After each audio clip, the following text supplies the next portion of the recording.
think of. Look, you see, I never been one for the games, so you better think twice before you even try to step in my lane. My pen game so lethal with a rupture your veins, then penetrating your thoughts and exploding your brain, and have you shook like Fox got ball every game. And yeah, we on the same court, but we ain't ballin' the same. Oh yeah, I'm that nice, even without the ends. Boy, I'm cold as ice. These rappers need writers for hits. A bunch of poltergeists, I'm nasty. Even if you both, you couldn't pass me. Now give me the torch, but don't gas me. I'm everlasting, so I can't never let them quiet me. I'm the one that's known to beat the odds and put a strain on society. Yo, what's up? Welcome to the S.O.S podcast, a strain on society, the most honest hour and change of your day. Once a week, we back to you live again at this particular time, on this particular day. Yep. Hey, my name is Jacques. I'm one of your hosts. The gentleman that you can't see, but I thought he was here. He might pop up in a little bit. I don't know, but he. There it is. There you go. That's how you feel about y'all 348 weeks in a row. The gentleman to my right, and I pointed to my right, and then he's there. Hey, look, my fingers are going that way too. Mm-hmm. He goes by the name of. I am Dion S.O.S professional. And you know what's real when you say professional, not professional, and we are the S.O.S podcast. Cast. Minute 30. Minute 30. Hey, look, it's locked in now. 90-second assassin. Hey, look. What old boy say? Oh, I understand now. But yeah, do y'all think something could be imminent and take 100 years to come to fruition? I mean, if you talking about the world ending, 100 years is a drop in the bucket. So imminent, right? Yeah. Shit like that. The world ending is imminent. Shit like that. Because I said to someone, we were talking about Eli Whitney and the cotton gin, and this motherfucker, I was trying to convince them. I was espousing the benefits of slavery, and you're not gonna win There now. were definite benefits of slavery. I'm not going to argue that it weren't. Right. And they were trying. Now. Who we talking about was benefiting? There's the issue. Clearly, clearly, we wasn't talking about the slaves. But anyway, I didn't feel like I had to espouse the benefits of slavery. We were having a discussion about if mechanization is inherently more beneficial. And I'm like, no, that's why sweatshops still exist. Trust me, if they would make more money by replacing little kids with machines, they definitely will replace them little kids with machines. But it's an equilibrium. It's a stoichiometry that they achieve where you can have enough kids that grow their own rice and stay in a compact enough area that they equal out what machines would save you in human efficiency. And they just seem to couldn't put their mind around. I'm like, motherfucker, it's 2024. You trying to tell me them motherfuckers is taking all of that angst and ire because they want to keep them little motherfuckers in the sweatshop? You trying to tell me over the time it would be more cost effective for them to replace them little motherfuckers with machines, and they just not doing it? I didn't know I had to argue or espouse the benefits of fucking slavery. The startup cost is just too high. No, that's not it either, fam. These are 1,000-year companies. That's not it either. It is what it is. Slavery will always be the most beneficial form of capitalism. Hey, free is always cheaper than cheap. I'm saying, even if you to do the math and you could work it out somehow where you got 1 million machines only being run by one motherfucker, unless that nigga's a fucking slave, you gotta pay him and throw the whole system off. Like, your shit is gone with that one nigga. If you had 1 billion machines, if they eliminated every child and made 1 billion machines, and had that one nigga, if he's not a fucking slave, your whole system done. So I like that's why I be saying these discussions I be involved in. I be looking around like what? What? Like, even if you don't know what I'm saying to you, just think it's 2024. These motherfuckers are getting their factories burned down and they building them up and putting more kids right in them. Like, they doing that shit when they could have just built the machine instead of the factory again. No, nigga. It's 2024. They doing that shit because it's cheaper. It's more cost effective. That's it. That's fucking it. And I had to argue 20 minutes. Motherfuckers still wouldn't been on this shit. So I'm coming in hot tonight is why I started. I'm coming in hot. I don't know how you argue that slavery isn't cost effective. I the fuck don't know either. It's slavery. I think people just want to oppose me. And like I said, the shit was only about because they were under the assumption that Eli Whitney was black, first of all. Because just the way we were. I mean, we all were for a while. We were just blanketly taught about him. And I'm like, no, it's a white man. And so then we just get to pontificating. And I'm like, it wasn't his benevolence that made him come up with that motherfucking machine. He saw the writing on the wall. And so he did the math on, he saw the writing on the wall about slavery ending in its imminence. And I said the imminence of slavery ending. He did the math on it. It was about 100 years later. I'm like, 100 years. Trust me, he didn't build that fucking machine to save them that free labor. He didn't. He saw the writing on the wall. He knew he was finna have to fucking eventually get rid of these niggas. And he made them replace themselves with a machine. That's it. That's all. And I don't have no specifics pointing to his rationale, his ideology or his motivation, but logic would dictate. It just makes sense. It just makes sense that nigga wasn't finna give up his free fucking labor. He just saw that shit was finna go as a political force, not as a moral thing. It was these motherfuckers were talking about it politically, not, these Negroes deserve better. They were talking about it politically, man. These motherfuckers keep showing up with these 300 extra motherfuckers. We have to stop this. They keep showing up with 300 extra motherfuckers. All right, we'll make them garden tools. No, they not garden tools. Nigga, I ain't got to feed a hoe. Well, I do got to feed a hoe. I ain't got to feed a rake, nigga. I got to feed these motherfuckers. All right, well, make them 3/5 of a human. Like, that shit was political. It had nothing to do with the benefit of them niggas. And I spent a lot of time espousing the benefits of slavery to a grown-ass man. And Hey, man. I don't know. Tippy towel, tippy tay. I told you, every day I be having a tippy towel, tippy tay, and I think a motherfucker be fucking playing. And these be motherfuckers who I respect intellect. I don't be talking to motherfuckers that I think is tarted off top. These are motherfuckers that I would have in-depth conversations with. Just not about it's not about the efficiencies of human labor. Fam, I didn't think it was going to be about the efficiencies of human labor or the benefits of free labor is all really. Because the motherfucker get to talking about how it wasn't free. And I had to explain to this nigga how chitlins and rice and shit came about as your grandma's favorite dish. You know, the pig came with all that shit.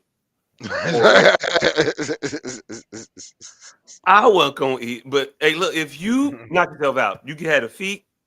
No, not you can have. Oh, you gonna have. You gonna eat this or nothing, nigga. I mean, pretty much, right? Yeah, you can have this, or you eat some more of that damn rice. Right. Oh, you want some meat? Oh, well, they got some feet and some noses over there in the inside, the innards that we don't like. You can have that. What the French call offal. You know the French use it. Y'all could use it too. What's that shit called that was in the duck? off. Oh. Nigga sounds like awful, nigga. That's what it's called. Awful, nigga. Awful. Yeah, it was a. Hey, look, it was a hell of a racket. I don't know. But yeah, I spent most of the day I don't know.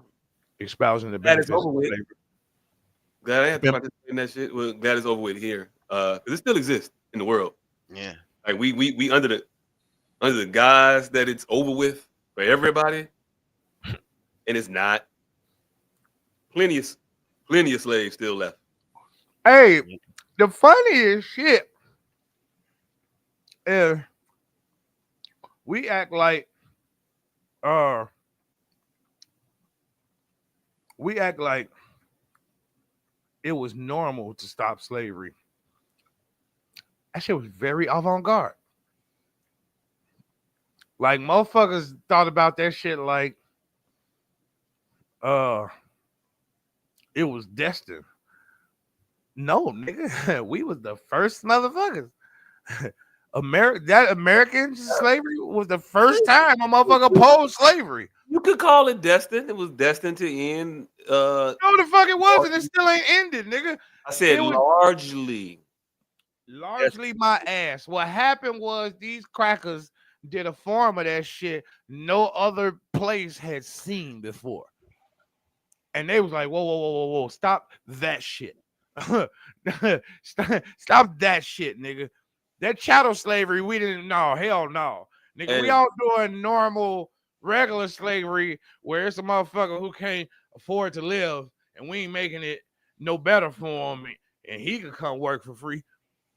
But the shit, y'all niggas like rabbits and all that shit. It ain't worth it to try to argue destined or not, because I mean it's one of those things you could just argue.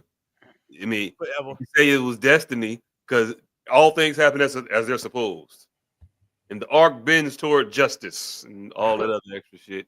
And if something happens where there's some justice, you can say, "Well, see, it was destined to happen eventually." See what happened. So, I don't know. But hey, yeah, I say all that. I say all that to say this: Eli Whitney wasn't benevolent. That motherfucker started writing on the wall. I don't give a fuck if slaves wasn't free for 100 years. They had to fight about it for a while. He was a planner. Yeah. And he wasn't even a planner. He was a planner by happenstance. As soon as he built that motherfucker, he thought that shit was over with. He thought he was under the gun. But Texas wasn't going. Texas had other plans. Texas had other plans and took 100 years. And still they was holding out. Like you show you for sure. You sure? Like all of them? Nah, for real. I'm gonna need a general to ride down here on this horse. Can I see that? Get to work, motherfucker. Hey, fam. I mean, June 19th is such a random fucking day. I don't know what the fuck. Why it took 2024 years for a comedian to come up with this joke, but this is the first time I've heard this joke. And it was my homie, LeVar Walker. I was watching one of his specials today. The motherfucker, could you just imagine the talk Master had with motherfuckers the other day? Niggas was free. He's just out there like, yeah, shit. Who? Yeah, it's been good working with y'all.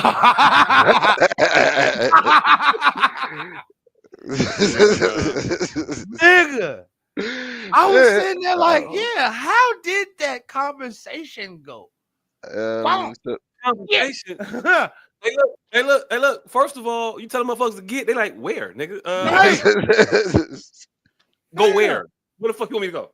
What? Niggas is like, nah, this is a setup, bro. Nah. Hey, nigga. I'm gonna stay, but from now on, you gotta pay me, right? You can pay me in food, but you gotta pay me. But you gotta pay niggas me. over there putting can't take my wife no more. Niggas putting their foot by that line. just gotta see. Okay, all right, it's real. Mm, All right. And that shit had me dying because you think about it like, yeah, how did that conversation go? It was different levels of that conversation based on who you were to them people for the last 20 years. Like, if you was cool to them and you treated them as humanely as one could under the circumstance, you had to be under the same panic that they was under. Oh no, what am I gonna do? Oh no, what are you gonna do? What are we gonna do?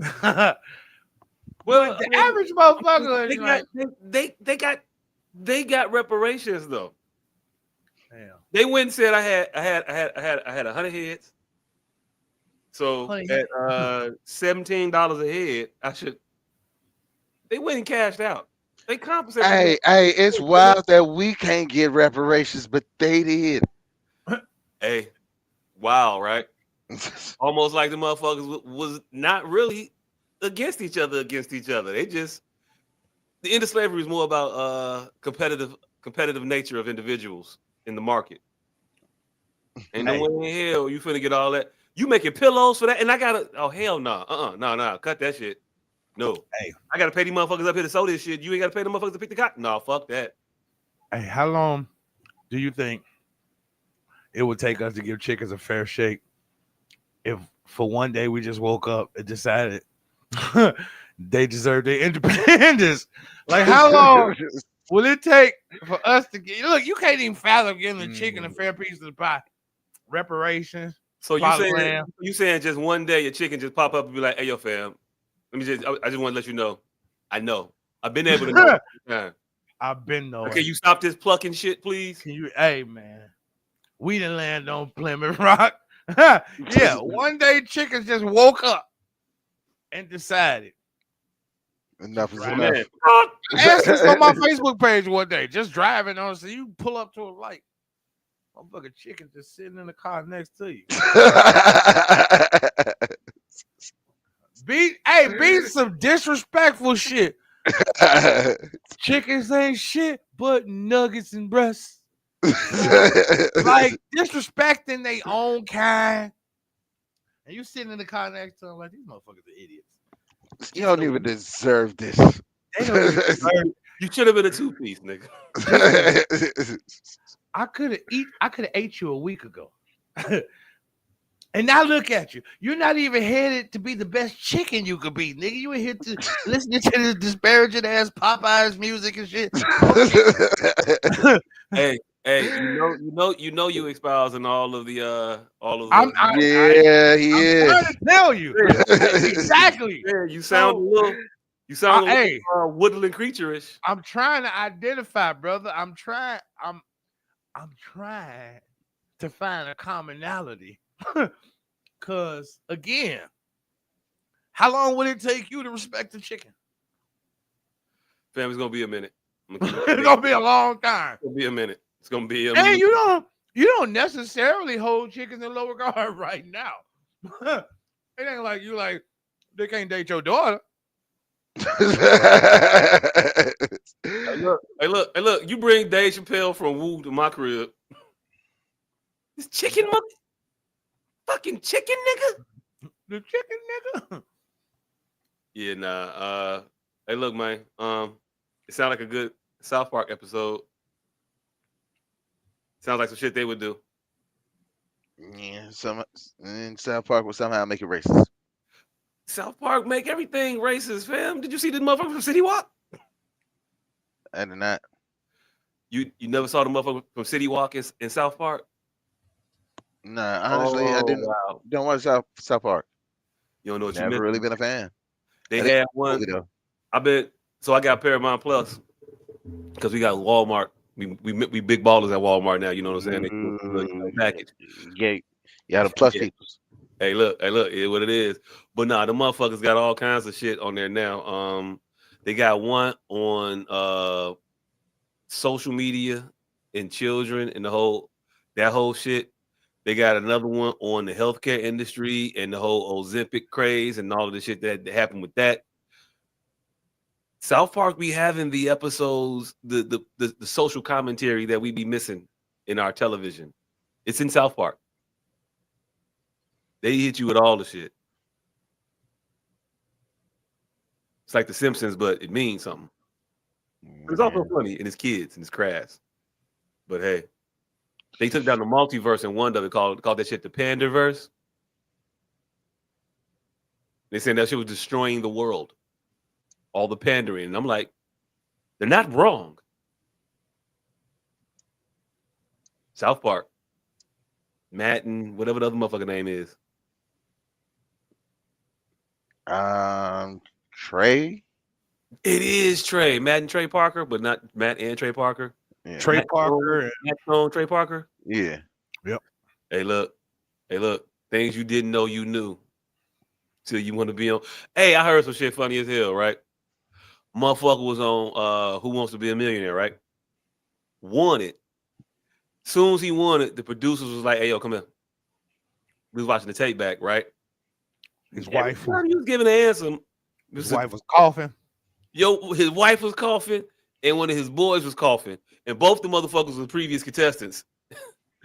It was kind of smart. So he was getting up there and he was like, and I don't know. I've never heard of the Google before. I'm gonna go with Google. Correct answer. Like, what the fuck? Hold on, how you didn't know, but you always get. And he kept saying that. I have no clue. Just guessing here. C. B. Yeah, it was all that shit. And these motherfuckers went to court. And do you know a jury of their peers said y'all can't guilty? Y'all can't keep you that money. Fuck y'all. Oh damn. Yeah, I was. There's not a jury of their peers. It's a jury of haters. Man, haters like a motherfucker. I would question my peer group like a some bitch. You mad because them? They cheat all the fucking time. But it's fuck me, huh? Well, fuck me. And my wife got asthma, nigga. What you talking about? But yeah, they won that shit. Hey, look. That's envy, man. Like that's envy some and jealousy. Shit.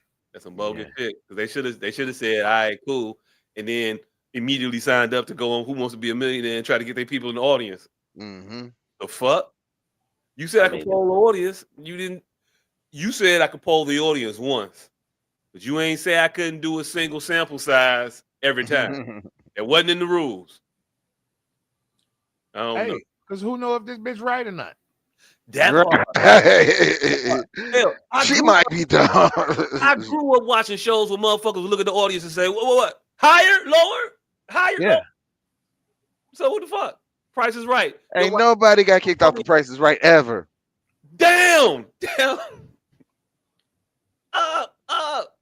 Like, And the motherfuckers did not. They did not take that sewing machine back.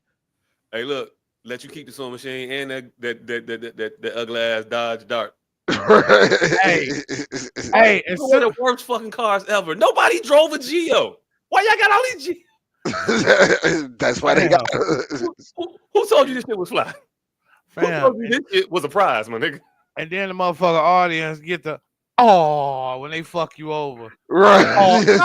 No, y'all don't motherfucker. Y'all said C with confidence. Right. Oh, now you motherfuckers want to all. Y'all definitely told me to put the rice-a-roni last, and I listened.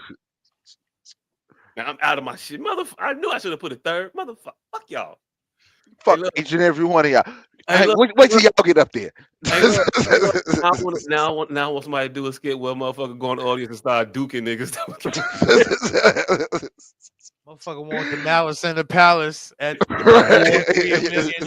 It's your fault. It was you. That beer. The Kerfunkel over Spunkle. Hell no. Man, hey, look. When it was that Mount Climber one, y'all you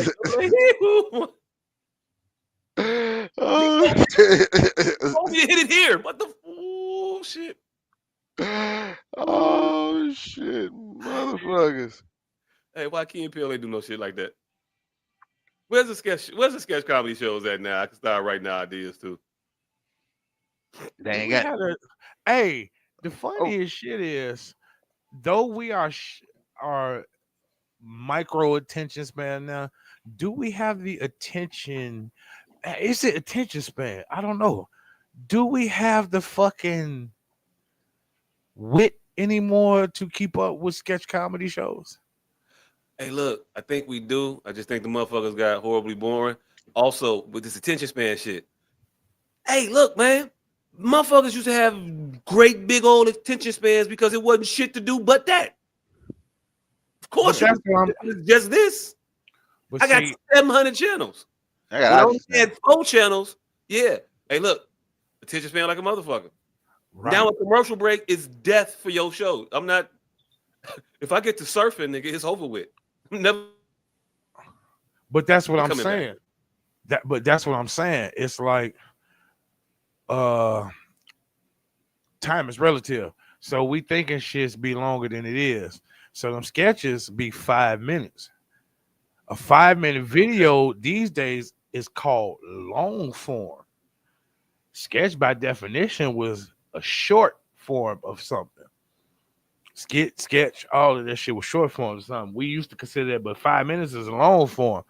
And Living Color got it down to 2 minutes a sketch.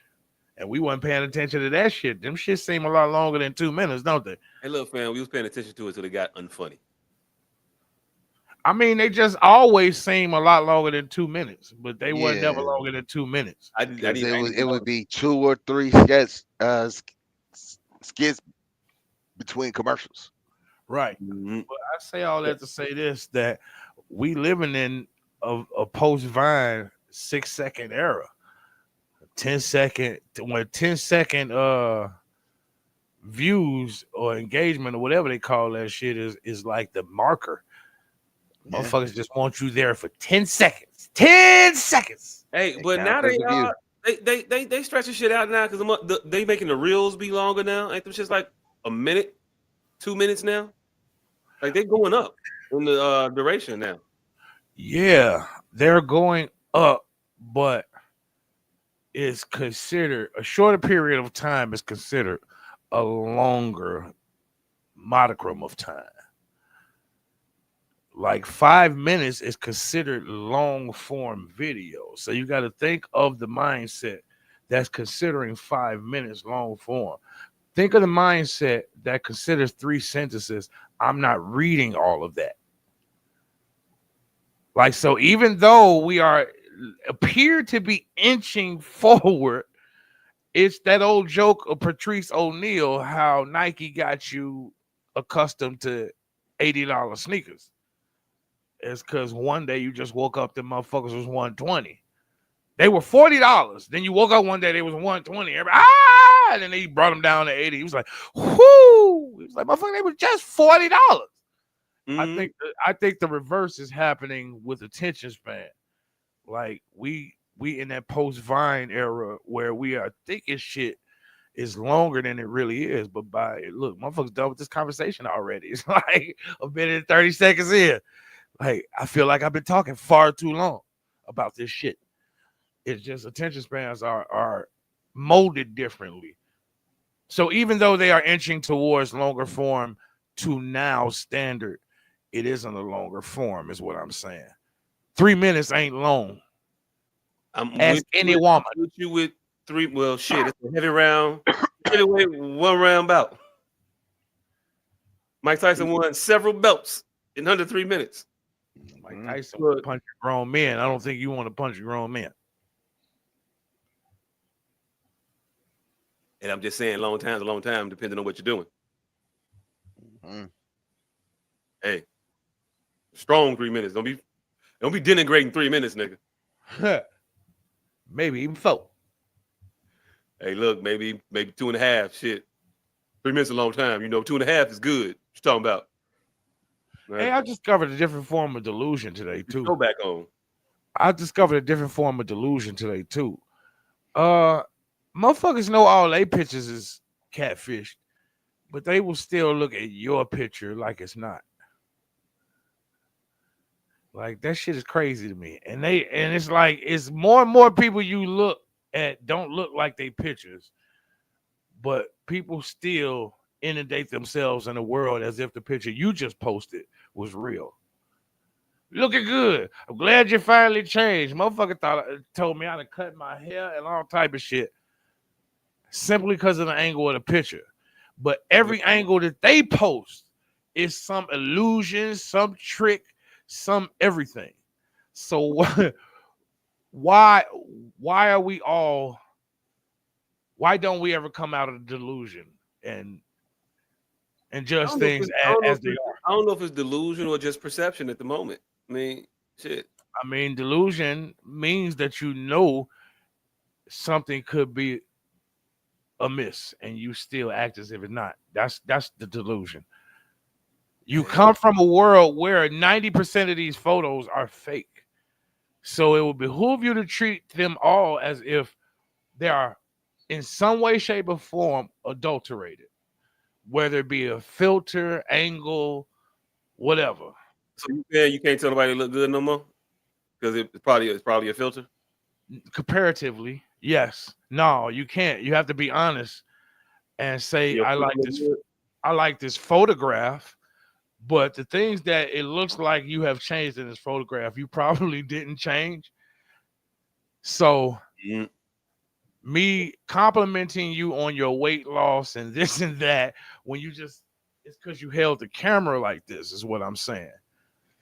Hey, look, man. Uh, I don't know. Some people just be nice. Some people just don't really give a fuck all that much. They see it and be like, "Hey, look, this motherfucker getting slim. Hey, good job getting slim," and then move the fuck on. You know what the fuck I liken it to? Stitch. Everybody's becoming Stitch. From Lilo and Stitch. Uh, was his name not Stitch?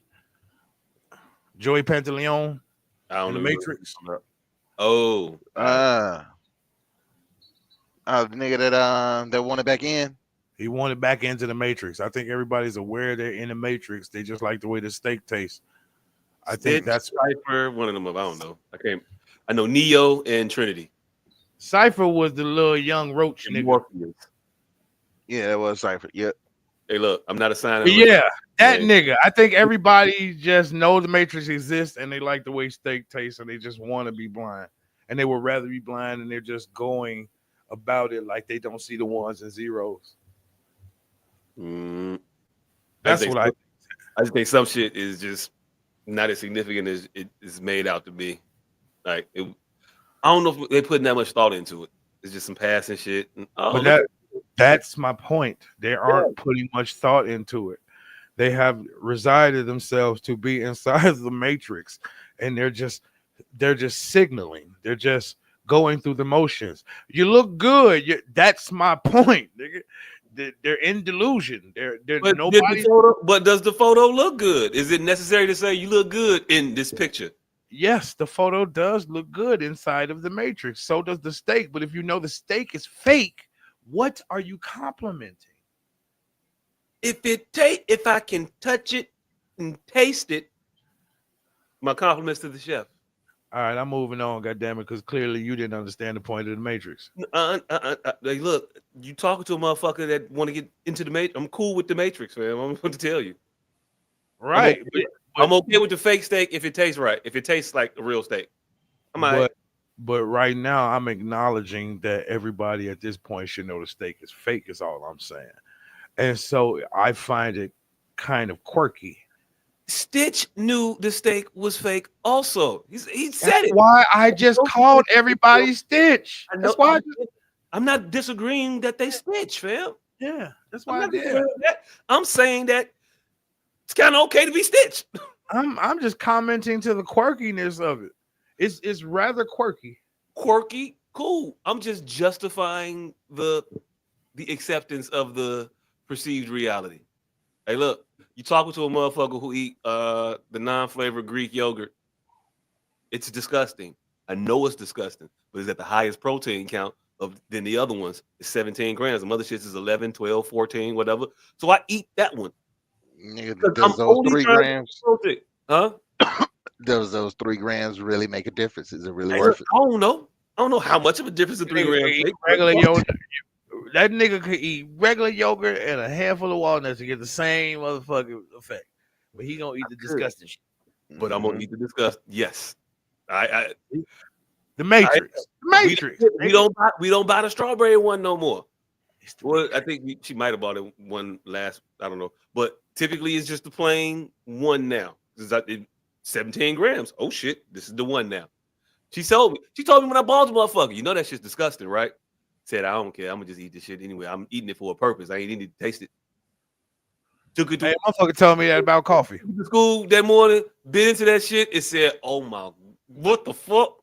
This is one of them. Like, it was in your mouth. Like, oh shit, this is Thought you horrible. was eating ricotta, huh? It got a tang to it. Thought you was eating ricotta, didn't you? Oh, it tastes like some fucking sour cream with some ricotta, some shit. It's not good. It's not good. It's still not good, but it's more tolerable now. And hey, look, I just think You about know the what? overall goal. So yeah, fake steak. Why not? You remember white folks was just eating cottage cheese? Remember white folks just eating cottage cheese or shit? When the last time you heard the words cottage cheese? Where the fuck is cottage cheese at? Right next to the cream right cheese. next to right next to the other shit that people actually buy. Right It's close to the sour cream. Sour cream. Other than me uttering them words right now, I don't think I've heard the phrase cottage cheese in over 20 years. Like, are people still eating cottage cheese? What the fuck do you put cottage cheese on? Lasagna. That's ricotta, nigga.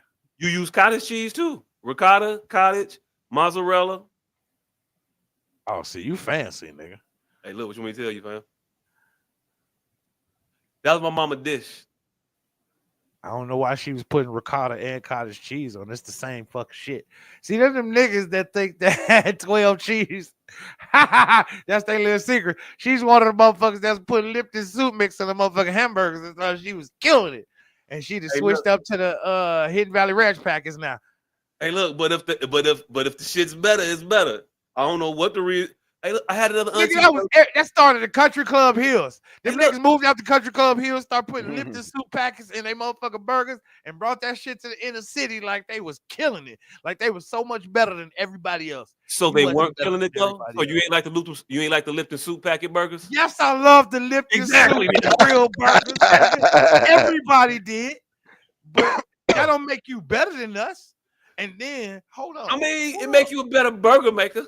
And then when we caught on, they gonna switch to the Hidden Valley Ranch. See the packets for the mix your own dressing, but you're supposed to put the wet into the fucking packets. They take the packets and put that. No, right you niggas ain't right in slick. the meat mix. Yeah, you ain't slick, nigga. I taste the onions and the garlic in this burger, nigga. Yeah, nigga. Hey, this ain't no motherfucker. This motherfucker is mad at convenience and ingenuity.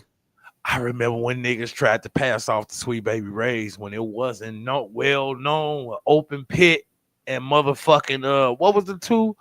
Open pit and bullseye was the only thing out here. And a nigga snuck in with that Sweet Baby Ray's like he had made it and shit. Like, put it in the pot. Put it in the pot. Put it in the pot, cut some lemons up in that motherfucker. Yeah, you know, got my I made this one, you know. Nigga put some pepper in that motherfucker so you see the flakes floating in that shit. Yeah, nigga, we was on to your ass. Hey, you know what's so fucked up? That's perfectly acceptable now. No. I don't know nobody that you really at least gotta mix 3 bottles. I don't know nobody that make their own sauce now. Everybody doctor some sauce up. Yeah, but nobody make no sauce no more. Oh, but see, that wasn't doctored back then. Niggas was just cutting the lemon up in the motherfucking Sweet Baby Ray's. They didn't put nothing else in there. Now look, that was they doctoring, fam. Now niggas at least mix the Sweet Baby Ray's with the open pit. that is a separate concoction, nigga. That's the whole. You're not supposed to get credit for combining already barbecue sauce into your barbecue sauce, and now you making no. You just you could have combined 2 bullshits though, and it could have came out horrible. So I think you do get credit. You get credit now. Back in the day, you didn't get credit. Nigga, back in the day, you couldn't use. Motherfuckers was doing reductions and shit, and sauteing peppers and shit like that, and really getting their sauce together. Damn, it was only 7 channels. They had time. Back in the day, you couldn't even use garlic powder and onion powder. They have since changed their tune. If you don't get because there's thousands of channels. You ain't even got the little hammer thing to make the motherfucking garlic clove in the garlic powder. You don't even own that shit in your kitchen no more. Nigga. It don't even come with the set no more. You know how many devices don't come in kitchens no more, goddammit?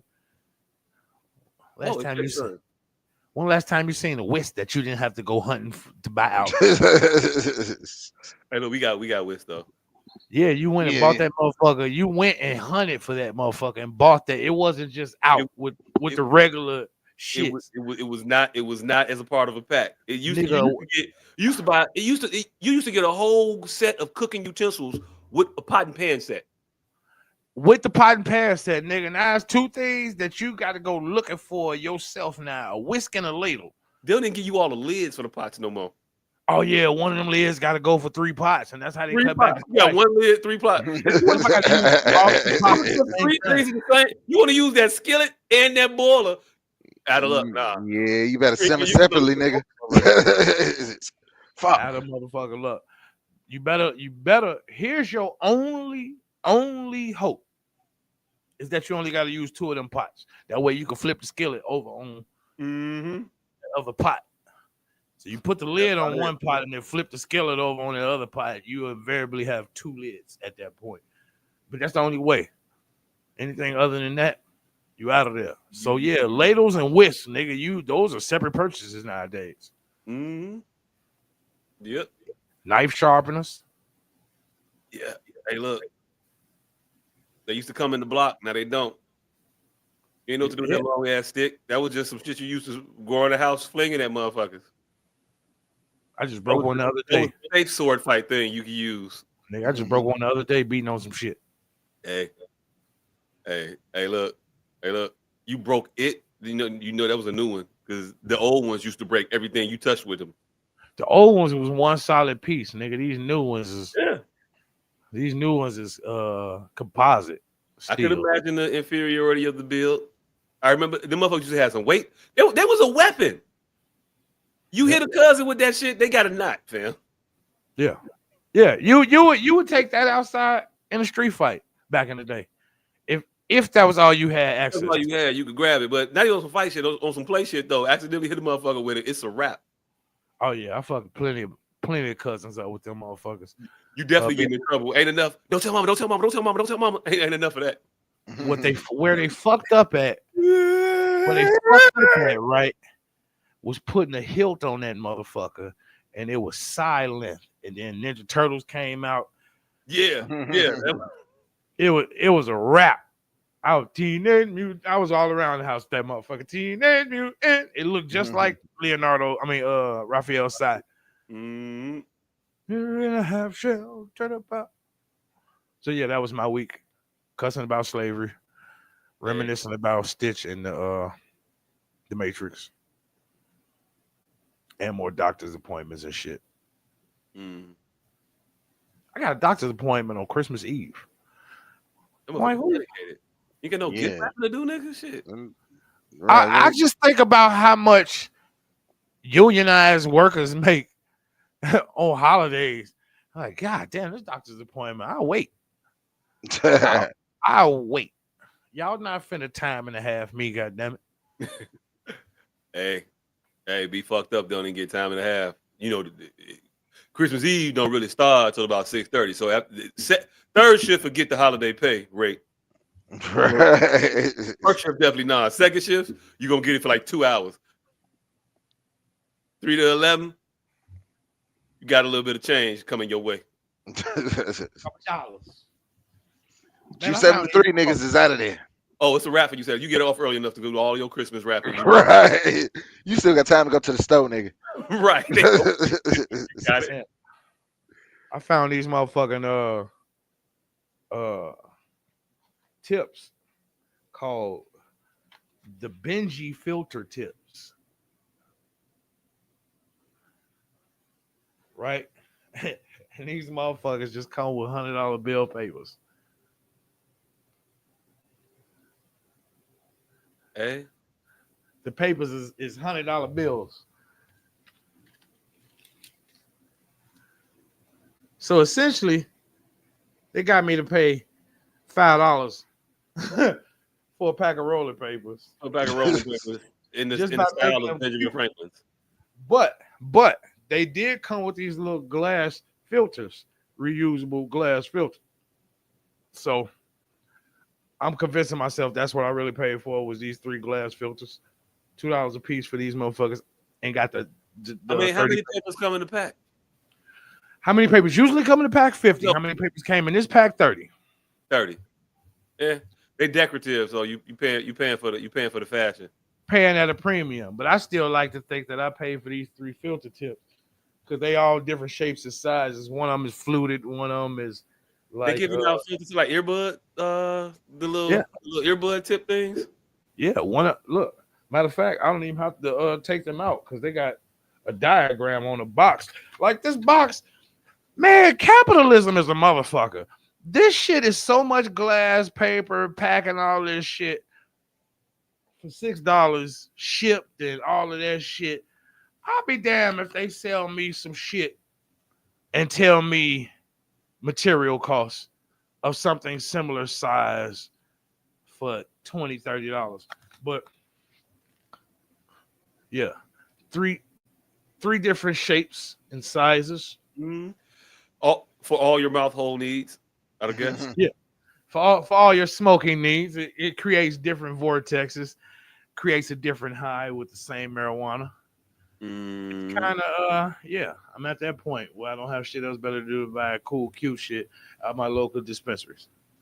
Hey. Yeah, I'm that bored. Hey, well, shit. That's why the attention spans was long back in the day. Shit. What's your week, Mr. Professional? Right now, what's going on is I am struggling trying to watch this goddamn basketball game on this NBA app because they got the fucking 2K camera. So yeah. We got the It's a horrible idea trying to watch basketball from behind the backboard. Like the that shit. Yeah. I don't want to watch basketball like that. I hate it when any nigga wanted to play on that angle, and now that's the only angle they play on, nigga.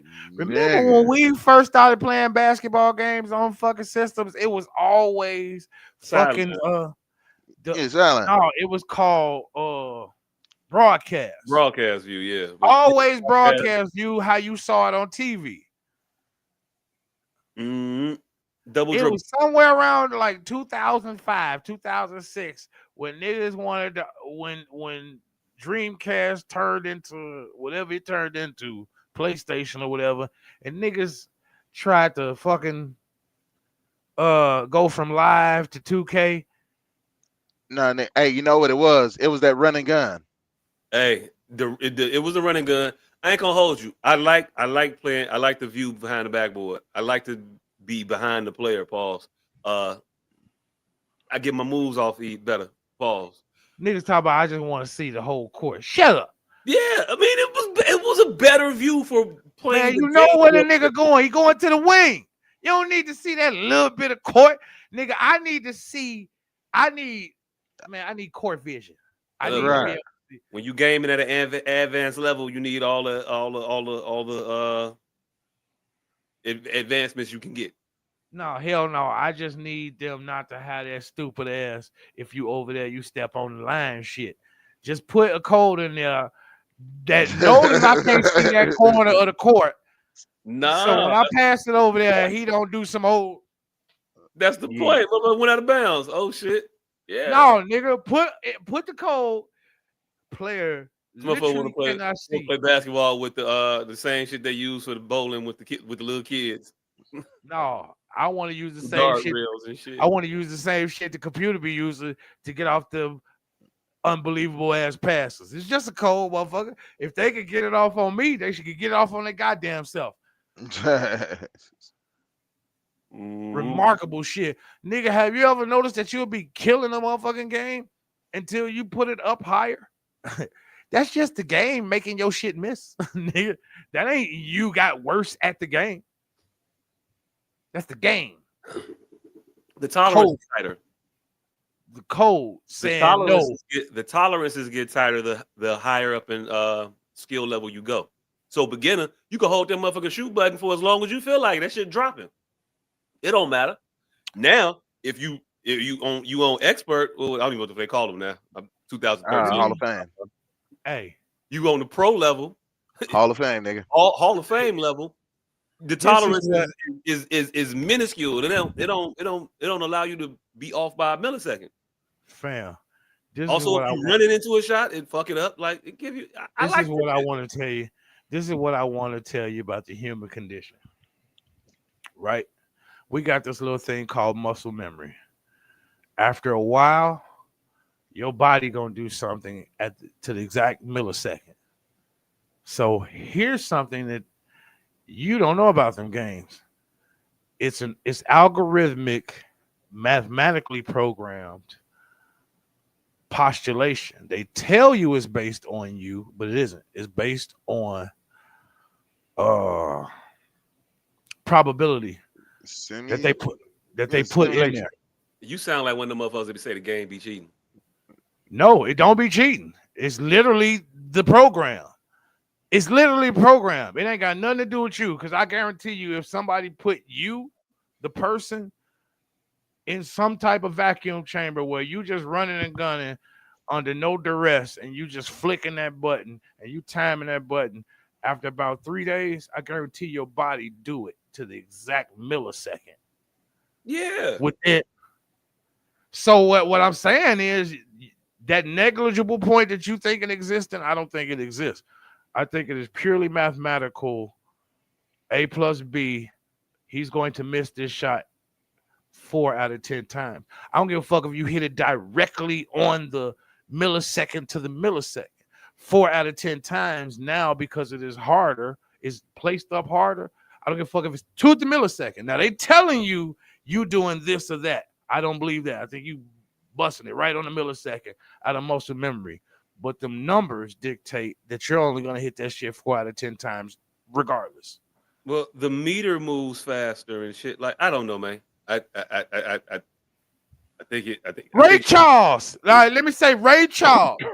Nigga, can you understand this? Because I said I wasn't gonna never exaggerate again. But sometimes I think exaggeration it needs it. Ray Charles, without being able to see, after a while, gonna start hitting that motherfucking shit on the same exact beat.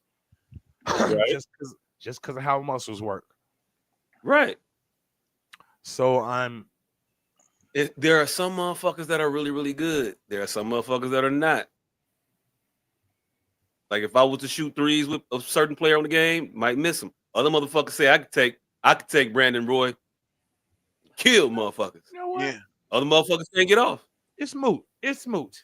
This nigga was talking about his week. I don't even know how we started Mhm. talking about video games. I don't know. Video Oh, game. because I'm watching this goddamn Warriors Rockets game from on top of the fucking like a fucking sting or some shit. And yeah, this angle sucks. And also didn't realize how important announcers are when you're watching the game on TV. In the stadium, don't really need them.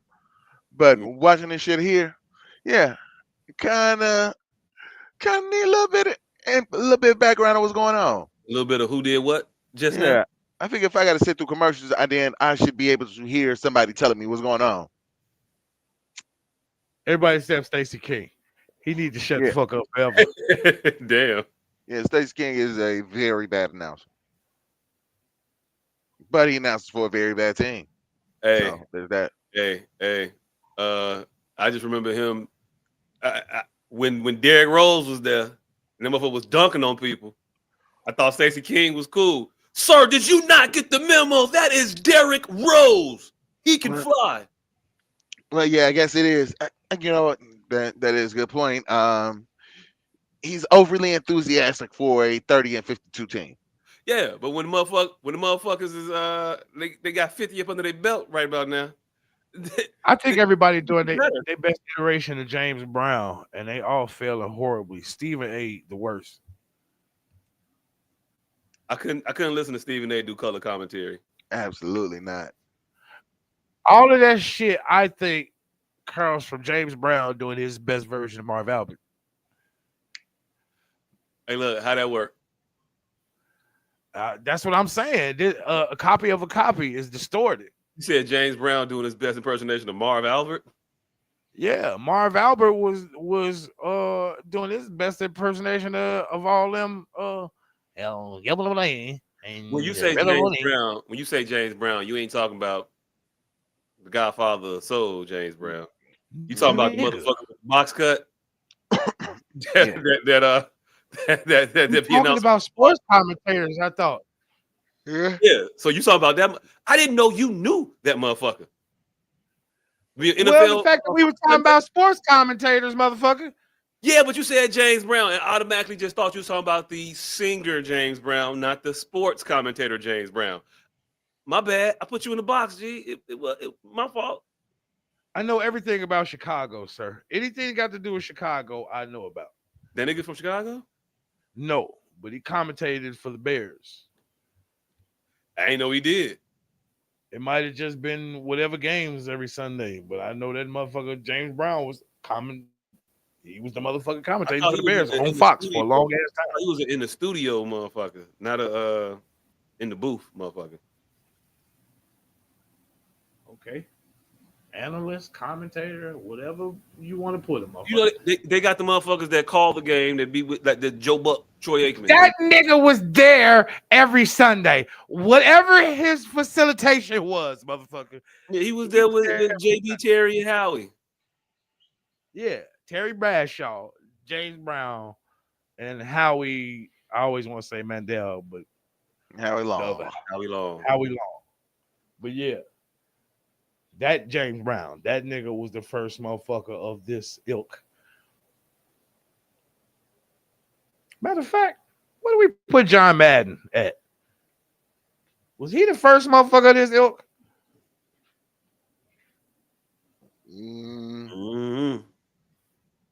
Like as far as famous announcer. Color commentator who's kind of a bit outlandish, who don't necessarily stick to, like, it's a very weird ass category. Don't necessarily Okay. stick to sports.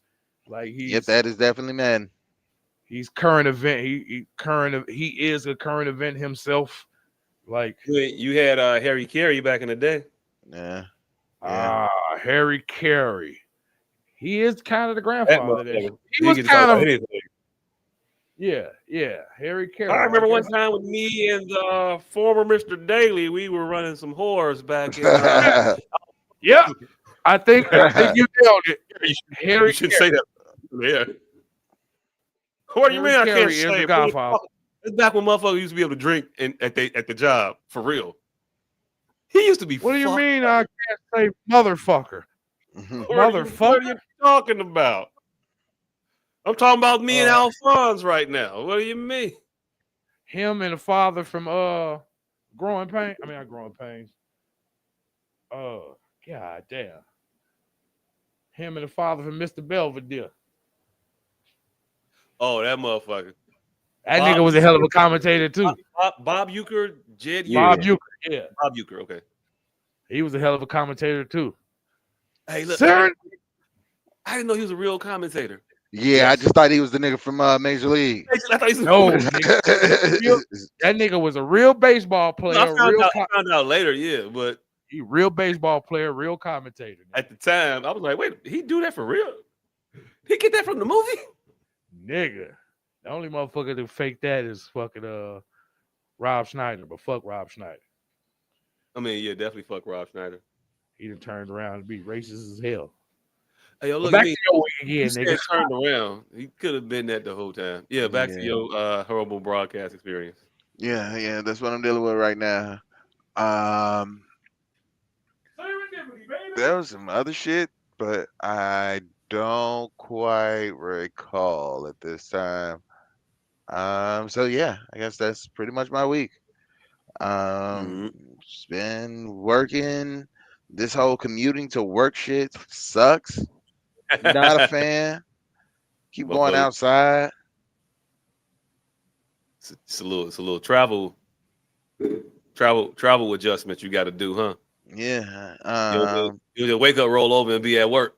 Yeah, it's different. It's different. But surprisingly enough, I have been like waking up early and shit, and like been surprisingly functional at 7 o'clock in the morning. Never thought that was gonna be my jam. Keep the shit 100.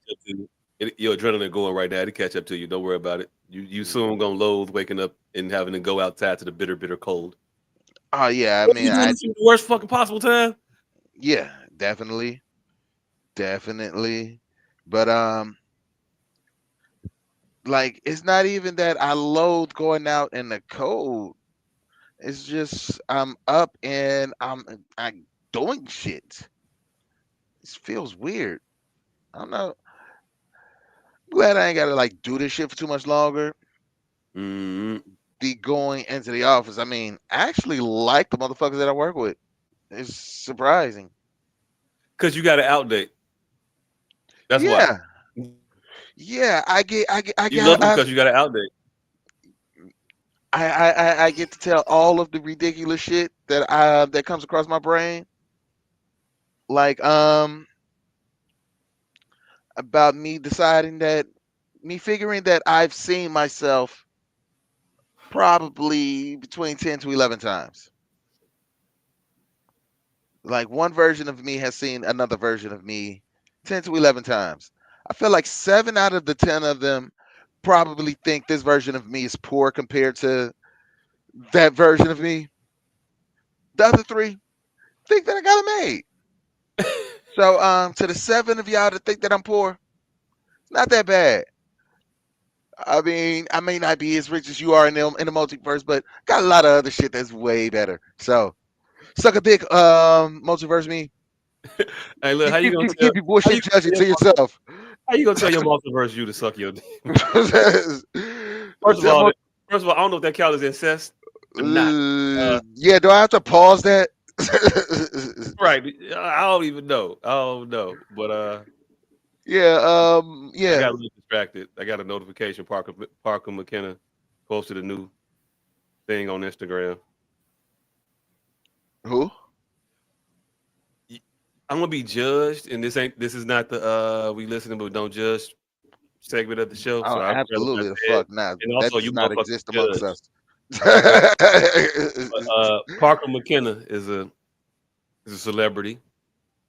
She's an actress who's had a particular type of career.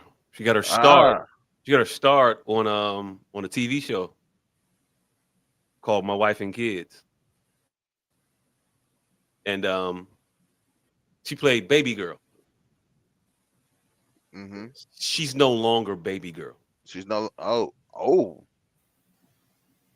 Yeah, I think we've had this discussion before. We Still had, think you're a psychopath. hey yo, look,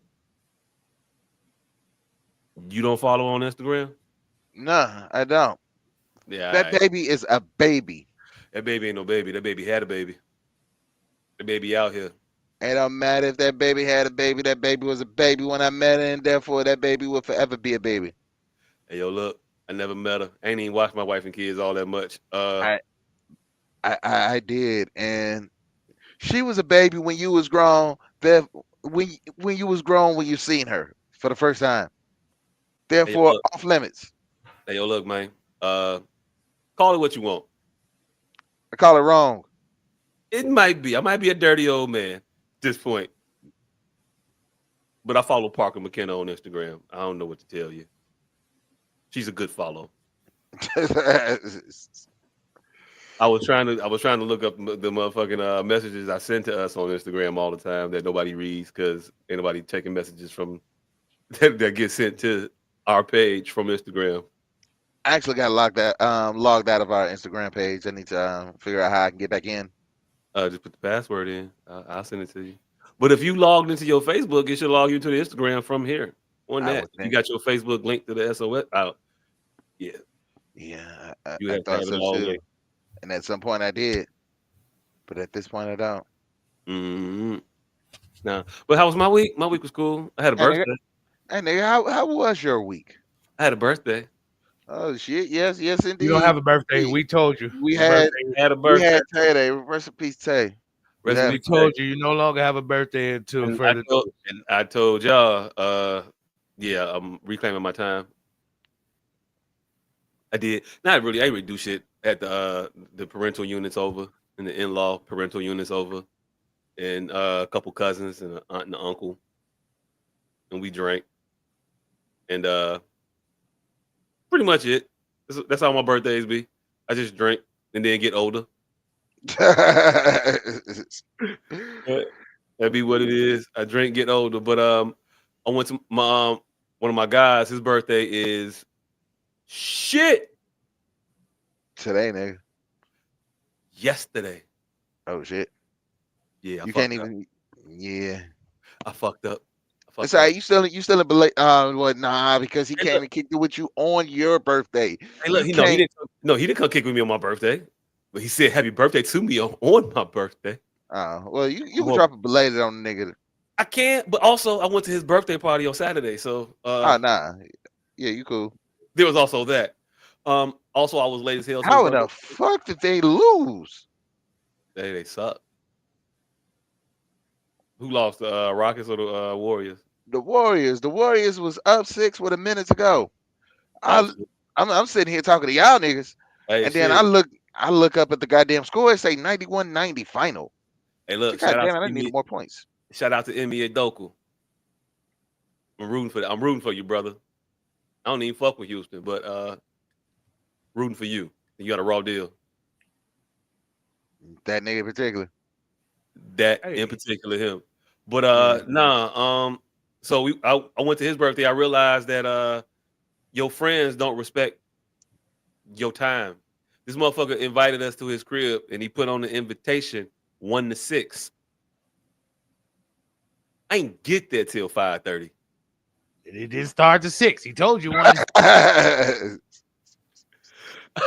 And I wasn't the only one. It motherfucker got there after me. Well, they knew it said 1 to 6, motherfucker. It started at 6. Yeah, pretty much shit. The 6 until is implied. Hey, look. Yeah. Hey, look. The 6 until is implied, but it was 1 to 6. They cut the cake around about 3 o'clock. We missed the fuck out the singing of the happy birthday and shit like that. All of that, missed all of that shit. Oh, But so it was actually from 1 to 6. I realized though, your closest friends are not gonna respect your time. Mm-mm. They're just not. They don't. They're just not. We was over there late to the motherfucker. His wife was putting the kids to bed and shit. Like, y'all nigga go in the basement. Shut the fuck up. And motherfucker like, all right, bet. I ain't going Go to the nowhere. basement. Motherfucker, I ain't going nowhere. Go to the basement. Because we ain't going to do this again for another year. So we Right. getting it all out right now. And I ain't been That part. nowhere in And he weeks. live and he live an hour away. So And I'm I ain't driving been all the way to fucking nowhere in weeks. Oh. the butt crack Indiana and and be Hey, out now. nigga. First of all, fuck you. It's been a couple of rough weeks. It's the only reason I came to this nigga crib because I needed this time away. His wife nor my wife is finna ruin this. Hey, it was what it was. But Bills been overlapping. Kids been getting on my goddamn nerves. And I drove an hour to this motherfucker. You gonna put them goddamn kids in the garage, lady. what them cards we at? in here. What them cards at? Right. Lucky I ain't bring no dominoes with me. Yeah, they had dominoes. Ivory. They had dominoes. Kansas up there playing dominoes. Nigga, the last reason we killed him Hold around my on. You said Candace was up there playing dominoes. Mm-hmm. Oh shit, Candace, you play dominoes? She'd have to answer that question. I ain't see what she did. the Yeah, last I was taught. Ah, the you one of last those. Yeah, never certified mind. Yeah. acceptable reason to kill a rhinoceros on this motherfucking planet. The But I did beat some. honorable dominoes. You beat them? I did, but I was going to talk about something else. I beat someone in speed. Oh, Hey, you over there doing hey. real All right. drugs? All right. Because I constantly lose the speed too. So I'm just gonna say this. Wait, everybody doing real drugs? And No, nobody? no, no. The car game, nigga. The car game. The car game. Oh, Car game. oh. Car game. Car game. Car game. Car game. Oh shit. Hey, the way they used to prepare us for that shit in the 80s, nigga, I thought I was gonna go to a speed party somewhere. Every sitcom in the 80s had a speed episode. Definitely did. They definitely did. But hey, let me ask you a question about speed. Mm-hmm. Have you ever in your life beat a girl at speed? All right, so when me and the missus play, we'll play probably about 7 games. Now, I get the first 2. Either get the first one or I get the first 2. And then it's over. Then it's a gentleman sweep after that. Right. Yeah. And then all of a sudden it's all right, we finna play pity pat. We finna play spades, we finna play Uno, we finna play something. Hey, Here, hey, it hey, was it was it was a nigga there, and he was challenging her to speed. First of all, Oh I was no. I was a little like, hold on, because I don't know this motherfucker. Mm, And I think when niggas be trying to do that shit, they flirting, number one. uh, And I know if that's what he was doing, but I was definitely my antennas was up. I'm mhm. gonna give you gentlemen a little bit of confidence boosting. Chivalry is why y'all keep losing to women at Maybe, speed. maybe, but uh, Nah, it be because we be playing when I'm high and my reaction time ain't what it is. What it she That's should but, be when no. I'm high. but, but I'm she but saying, she look, high too. hold on, wait. That's because you're not cognizant. You are such a provincial man. You're not cognizant of it. Next time y'all play speed, watch yourself. Mm. Watch the reckless abandon in which she's willing to throw her hands at your hands Oh that yeah. you're not Oh willing to do to her. oh yeah. Because you Yeah. will fuck her up if you were willing to throw your hands at that pile the way she throws her hands at that pile. It's chivalry is why men can't win. You know what? You're definitely not. Several times you've bucked back because you knew you was finna fuck her Like, hands. ooh, yeah, yeah, Several times you you bucked got to back. go ahead and You get that four, knew you five, was and finna. six off. You knew you was finna fuck her hands clean up, Mm, and you bucked back. yeah. So pat yourselves on the back, gentlemen. Y'all not losing at speed. Y'all are just so ingrained in gentlemanliness that you don't even notice. It happens to you, and I'll point out many more as they arise of ways where you just not kicking the bitches. I mean, where you're just not, you're gentlemanly bowing out. And it's just innate. I'm telling you, look at her hands the next time. Look at the way her teeth seethe when she got that card down. She look at you in your eyes, nigga. You're not willing to do none of that to her during just a friendly game of speed.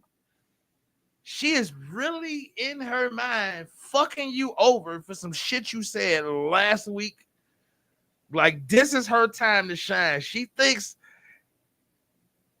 her spice is friendly competition. No, woman, I would hurt you if I were doing the same thing. If I was slamming my hands toward the middle of the pile like you doing when you get your card, bitch, I'll break every knuckle in your fucking hand. Pay attention next time. Hey, all I know is I ain't know if this motherfucker was flirt with my woman or not, and because because I was in another room when they was doing some You game ain't activities. So I okay. ain't know. Then I came out and that motherfucker was already full bore into. Oh, you want to play speed? Oh, you want to play speed? Hey, hold on, nigga. Hold on, nigga. Just can't be challenging my wife around here. Now You got- I'm gonna watch. Now I'm gonna watch. Now I'm gonna watch. I'm gonna make my jokes because I got jokes. But got my eye on you, nigga. right. Also, you can't be a straight man and win at speed when you playing a woman. So there's that. I told him that shit, and then Hey, he kind of nigga. I don't know if he stopped flirting or he never was flirting. I don't know, but I told him he doesn't sign disrespect. But either way, problem solved. Either way, there go. You around my watering hole. I'm looking around. You better not put a toe in this mother. I tell you that right now. I'm at your ass. Yeah, but nah, he ain't do too much because that was on our way out. So they did that. He lost, and then he went on about his business because I was standing right there, and it wasn't gonna be no. Oh, run it back. Oh, Ain't you no good? rematch. Huh? You good, huh? You I don't know how you got so good. Nah, motherfucker, ain't none of that shit. You gonna play the most platonic game of speed ever, nigga. You're right. You gotta say, "Well played, sir," and then step away. Step the fuck away, fist bump, and get out of here. Don't make me fuck you up in Indiana, G. It's gonna be interstate ass whooping. Hey, look. All I've been doing is drinking. Shit, my birthday weekend, nigga. It's my birthday weekend. I've been drinking, nigga. I'm right to get locked up, fam. That's I'll what be it all is. right. I can explain this one. I can explain this one. Shit. Hey, Judge, it's my birthday weekend. That motherfucker. Hey, you know, I got it. Hey, you ever measured who was the better friend to the nigga house you was at? To the motherfucker who asked you on the whoop? Like, man, Hey, look. am I close enough to the homeowner to whip this nigga's ass? Hey, look. I've never made that consideration before in my life. If I feel like I got a swing on you, it don't matter who crib we in. No, See, that determines if I feel like I got a swing on you or not. Who crib we at? Nah, it don't matter. It don't matter. it definitely should. I don't give a fuck about the past anybody gives you if you cross me. It'll be there. I'm Man, stupid. if you talking too much shit at the spade table, that might get you popped. I mean, talking shit at the spade table.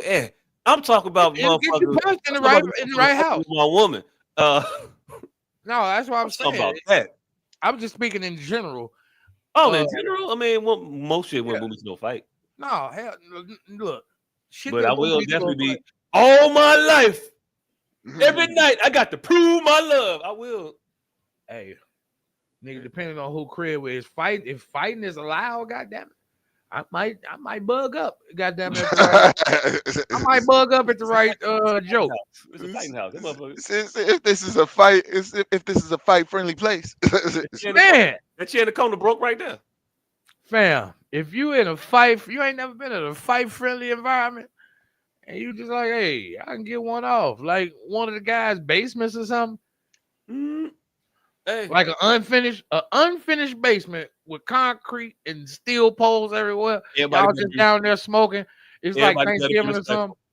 Everybody better be respectful. Yeah, cause we could swing them around here. Goddamn it, he ain't got nothing down this motherfucker, but a goddamn skateboard and a goddamn wash and dry. Hey.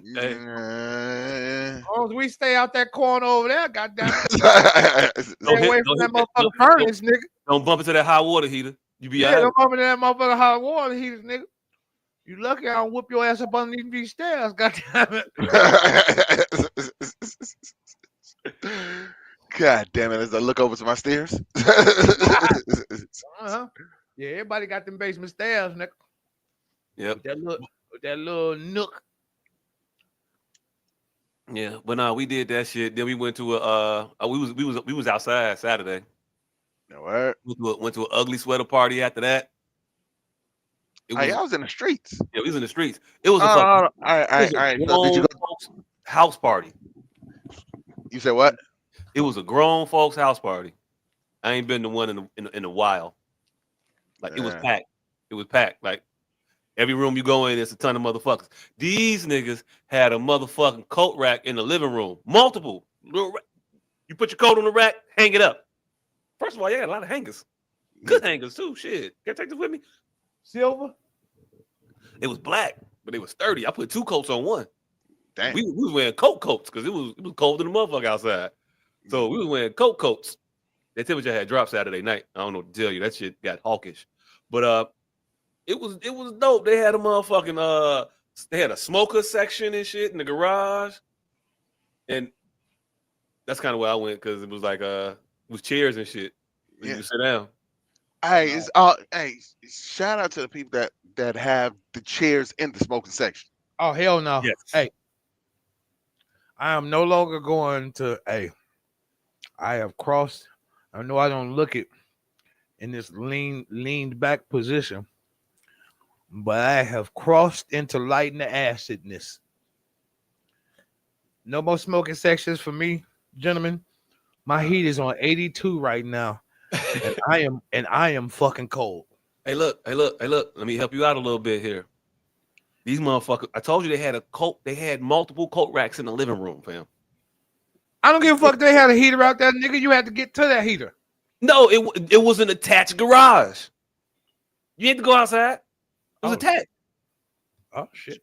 Yeah, it was nice, man. Nice. Well, had the heater in there. That motherfucker was blowing out that good heat. This is in the house heat. Shit. Roll my motherfucking sweater sleeve up a little bit in this motherfucker. Then it got a little chilly because it got too smoky. He let the garage door open. That motherfucker said, "Oh shit." But He's yeah, not no, it was a couldn't take nice long. ass time. I got to smoke one of my cigars I've been holding since fucking August. Cause I ain't had 2.5 hours to sit somewhere where a motherfucker let me smoke that shit. Can't smoke it at home. Hey, did we talk about that goddamn? Remind me to talk about that Kevin Hart Costner shit. I don't think we talked about that shit last week. Hey, I talked about that shit when the motherfuckers was dancing. That shit was weird, but we'll get to it. Yeah, nah, but the smoking section was dope. I fuck with that shit. Nice ass time. It was cool being outside. Woke up Sunday and was cool. I have no problems. I had no ill effects. I am a grown man drinker at this point in time in my life. My cousin brought me some shit over. She was like, "Here you go, Jock, drink tequila." I was like, "Yeah, I drink tequila. Hell yeah, that's my shit." She put that shit on the table. I'm like, "Who? Yeah, no, I don't do antlers, G. I don't, Antlers. it's a Casa something, but it's Ah, a deer on the bottle. yeah. Yeah, I can't drink that. Ah. I know I can't drink that because I drank it and fucked up a whole 4th of July. So yeah, hey, look, I I, take a it to the 4th. discerning drinker. I can respect that. Hey, what it is? I drink my tequila. Mm-hmm. I drink Casamigos. I understand. I don't drink Casa, whatever the fuck that shit is. But hey, I'm at that point in time. I know what I drink. We went to the house. We went to the house party. I brought my motherfucking bottle of whiskey. I knew. I like. Hey, look. Am I the only one that got driving liquor? uh, um, nope. But also, let me Let me tell you what. Let me explain what I mean by that first. I remind me to go back to another part of my week. Okay, I All do right. remember. All right. What I mean by driving liquor is liquor that I drink when I know I'm gonna be driving. Oh, um, yeah, but it's the same liquor that I drink when I'm not driving. I I'm mean, I'm, yeah, I'm, I'm a yeah, consistent but Jameson nigga. like if I'm going out somewhere, like we was out, so it was Uh, bourbon and whiskey, because I can drink copious amounts of bourbon and whiskey and be straight. Now, if I'm drinking tequila, I'm typically on that when I ain't really driving nowhere. yeah. That's my non-drive. I got to drive and drink, not a drink that I drink while I'm driving. But if I'm in the car and I'm being mobile, I got to. It's whiskey. I'm getting me some whiskey, and that's gonna be my drinks. That's my drinking shit for the night. Okay. Am I unique in that fashion, or am I just getting extra grown manish? I don't think you're unique. I think others do it. I don't because I only drink whiskey. Oh I well. had some rum on Thanksgiving, and nah, Oh, I uh, love rum. nah, this Rum shit. is my party drink, fam. I like drinking rum when I'm kicking it. Rum is a social drink. Not a fan. Ooh, you want to be up, bubbly and shit. Get you some motherfucking rum. Yeah, you in there. I got that some Appletons and shit. Yeah. Also, I had my cousin put me on some shit called Dead Monkey, Dead Skull, Broken Skull, some shit. The motherfucking rum comes in a fucking skull bottle. It's a big ass monkey skull. It's black. I had some whiskey that came in the skull. It was gold. Oh yeah. Hey, look. Might have been the same motherfuckers, but yeah, the whiskey Yeah. was great. But yeah, Hey, I nah. got my own personal skull cup in this bitch. Hey. Hey, you know how I know nobody really a real drinker? Because everybody fucking stay away from gin. That will fuck Hell yeah. everybody up. Yeah. That will fuck everybody up. Hey, look. I got gin over there right now. I ain't never drink. I got a bottle of Tanqueray. I ain't never drink. That Hey, shit nigga, going. I'm a drinker, not a drunk, nigga. That part. That part. So everybody had a gin phase. You alcoholic if you make your way back around to a second one. Oh, Right. I definitely had a Bombay Sapphire time Nigga, in we my all life. had a bumpy face Bumpy phase, face. nigga. Yeah. Oh no, I ain't have a bumpy face phase. Nigga, that was high school. That's all we was drinking in high school was bumpy face. You was with us. Hey, look, I didn't drink that much in high school. One, two. I don't call shit in high school a phase as far as drinking. I wasn't drinking nothing. I didn't have a drink in high school to have a phase. Oh shit, Like we was it drinking was some whatever piss. was available. No, we were going to 363, Fifth of Bumpy Face every day. Every day. Do y'all remember when Pep had that drunk episode and they carted his ass out of that motherfucker on the fucking gurney? Mm-mm. The nigga was drunk and wilding out in class. I He came heard in that, about it. I didn't see it. he came in that motherfucker with a 16-ounce water bottle full of straight gin. And by the third period, it was gone. And by the fifth period, the ambulance taking that nigga out the front door, cussing on the gurney strapped. Y'all don't remember that shit? I don't know how I ended up. I do I not. didn't know what the fuck happened. I just seen. I didn't find out he was drunk till like 15 years later. I just seen that nigga getting carted out cussing. And oh yeah, That motherfucker crazy. He have an episode. yeah, he have an episode. And me have been in school with that nigga for years. It's like, oh shit, I didn't know that nigga was nuts. And I just kept on walking. I just found out he was drunk years later. What was like he was drunk? I'm like, oh shit. They said that was his bad period. I'm like, damn, it didn't happen to the rest of us for another couple years. He was advanced, nigga. Advanced learner. Hell yeah, we had a bad period. What was you finna say about your week that you had wanted me to remind you about? Oh yeah. Hey, I found Small Piece of Heaven on Earth Saturday. No. You just not finding pussy. Escape told me what heaven was a long, long time ago.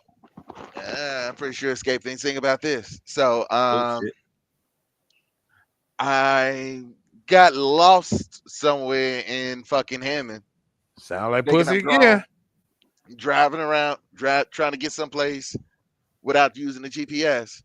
And I'm like, fuck it, I'm lost. But I Still also need to go does to the not liquor sound store. like pussy. But I also need to go to the liquor store. Oh shit, there's a liquor store right here. So I turn into the liquor store, go in, go to the whiskey section, see a goddamn sign. Jameson, sale, $17.99. 750 milliliters. I stood there in shock. My heart Hey, look, skipped a beat. you're not gonna equate heaven to a $7 discount on a bottle of alcohol. Yes, nigga. Yes, I am because nigga, it's $17.99. Nigga, I stood there so goddamn long and shot that the motherfuckers thought I was shoplifting. Dude, Hey, the look, security guard went back over there after I left while I was standing in the checkout line. Hey, look, prices like this, even when I pay for it, it's still a steal. Right. I hate to break your heart, nigga. I regularly see fucking fifths of what is that other shit that we used to be drinking all the goddamn time? We was drinking Jameson and something else. Jack. I regularly see fifths of Jack out here in gas stations for $15. Yeah, $15. Regularly. Hey, $15 is a hell of a price. Yeah, it's a hell of a price. But yeah, hey. but out here, them shits is like 20. Yeah, again, you're not finna. Hey, look. As long as pussy exists, you damn sure ain't finna motherfucker create a $7 savings. As you niggas is not finna take my fucking joy, nigga. Fuck y'all. Heaven for you, fam. Y'all not finna take my joy. See? No, you can have joy. This is why black people don't share. This is why niggas can't open up.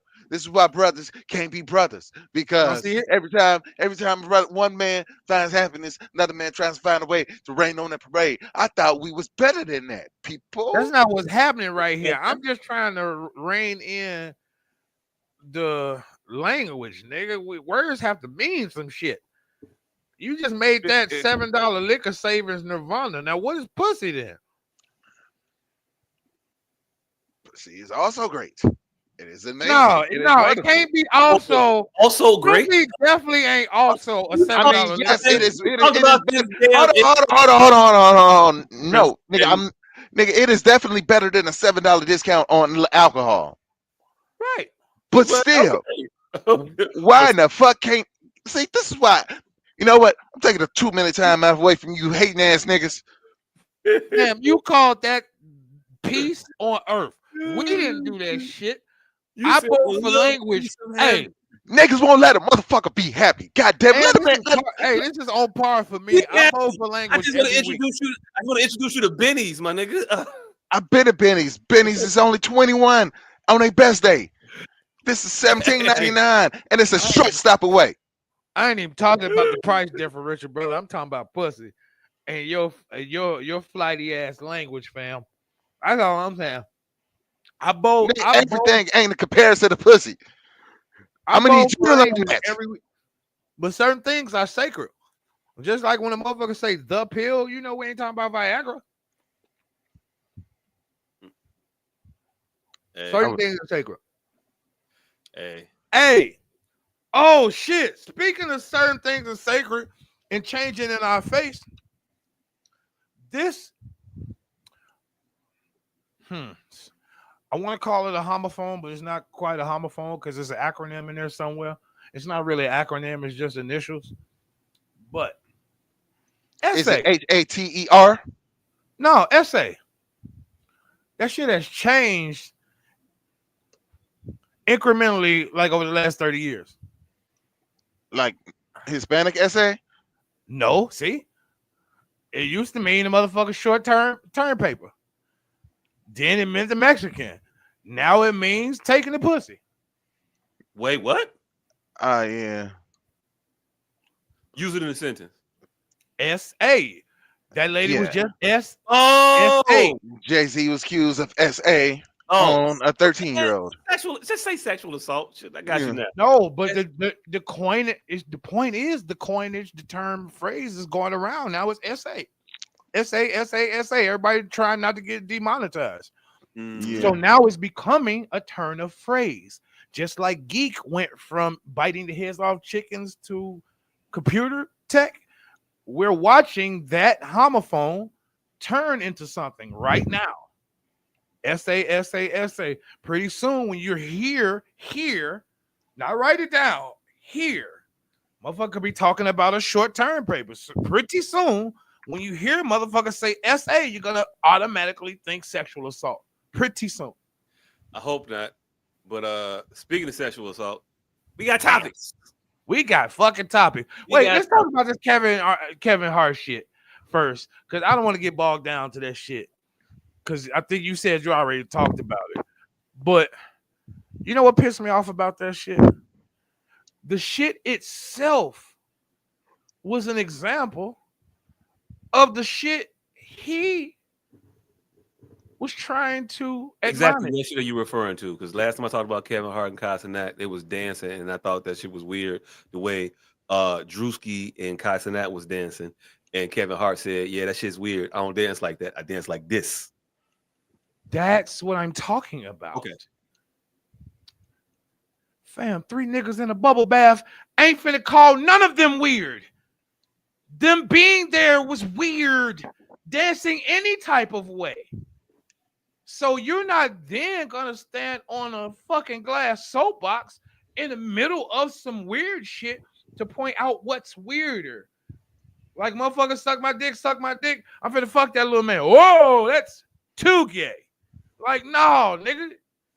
Like, you weird. You in pajamas with 2 grown ass men dancing in front of a camera. No, the whole thing is weird. So how are you gonna admonish them then further inside of the weirdness for being weird? Because they were No, they were all weird weird. for gathering. So then at that point, Hey, look, everything is weird. We don't have to cordon off what is weird. These 3 grown ass men with onesies on with the booty out, with the booty flap. Once they gathered, everything was weird. Everything was weird. Hey, maybe he's trying to justify the difference between being a weirdo and being weird. Motherfuckers, Like, we're all weirdos, but you weirdos are being weird. I came here to do 3 weird things. Y'all motherfuckers trying to add all this extra weird shit in there. I'm not doing 4, 5 different weird ass things. 3 is my ceiling. I don't know. A weird ceiling. They was. Well, that's all I wanted. I agree with them though. I can't help. I ain't gonna hold you. I agree. I agree with him until I went. Wait a minute. Like that was one of those things where a motherfucker went, yes, you did. No, you don't. Yes, you did. No, you don't. And then they walk away with all your money. And then you go, wait a minute. I was agreeing with him too until I realized he had on the onesie with the butt flap out. I'm like, hold on, this whole fucking thing is weird. What the fuck? You don't get to point a finger inside of the weirdness. You Hey, shouldn't throw stones if you live in a glass house. hey, If you look. You got a if you glass got a jaw? glass jaw, you should Watch watch your your mouth, mouth. cause I will break your face. Hey, uh,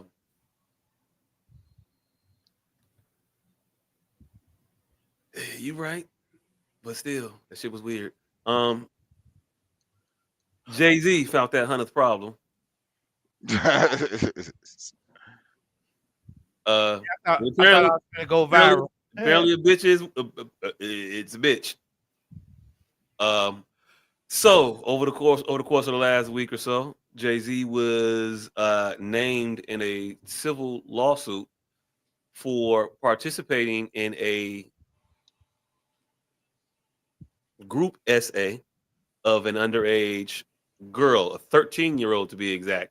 Um, she was alleging that he was with one Mr. Sean Combs and another celebrity, a female that they did not name in the particular documents in the paperwork. But she alleged that it was both the Sean's, Combs and Carter, that had hemmed her up and accosted her in a room when she went to a Diddy party one time. She said that they had took turns on her.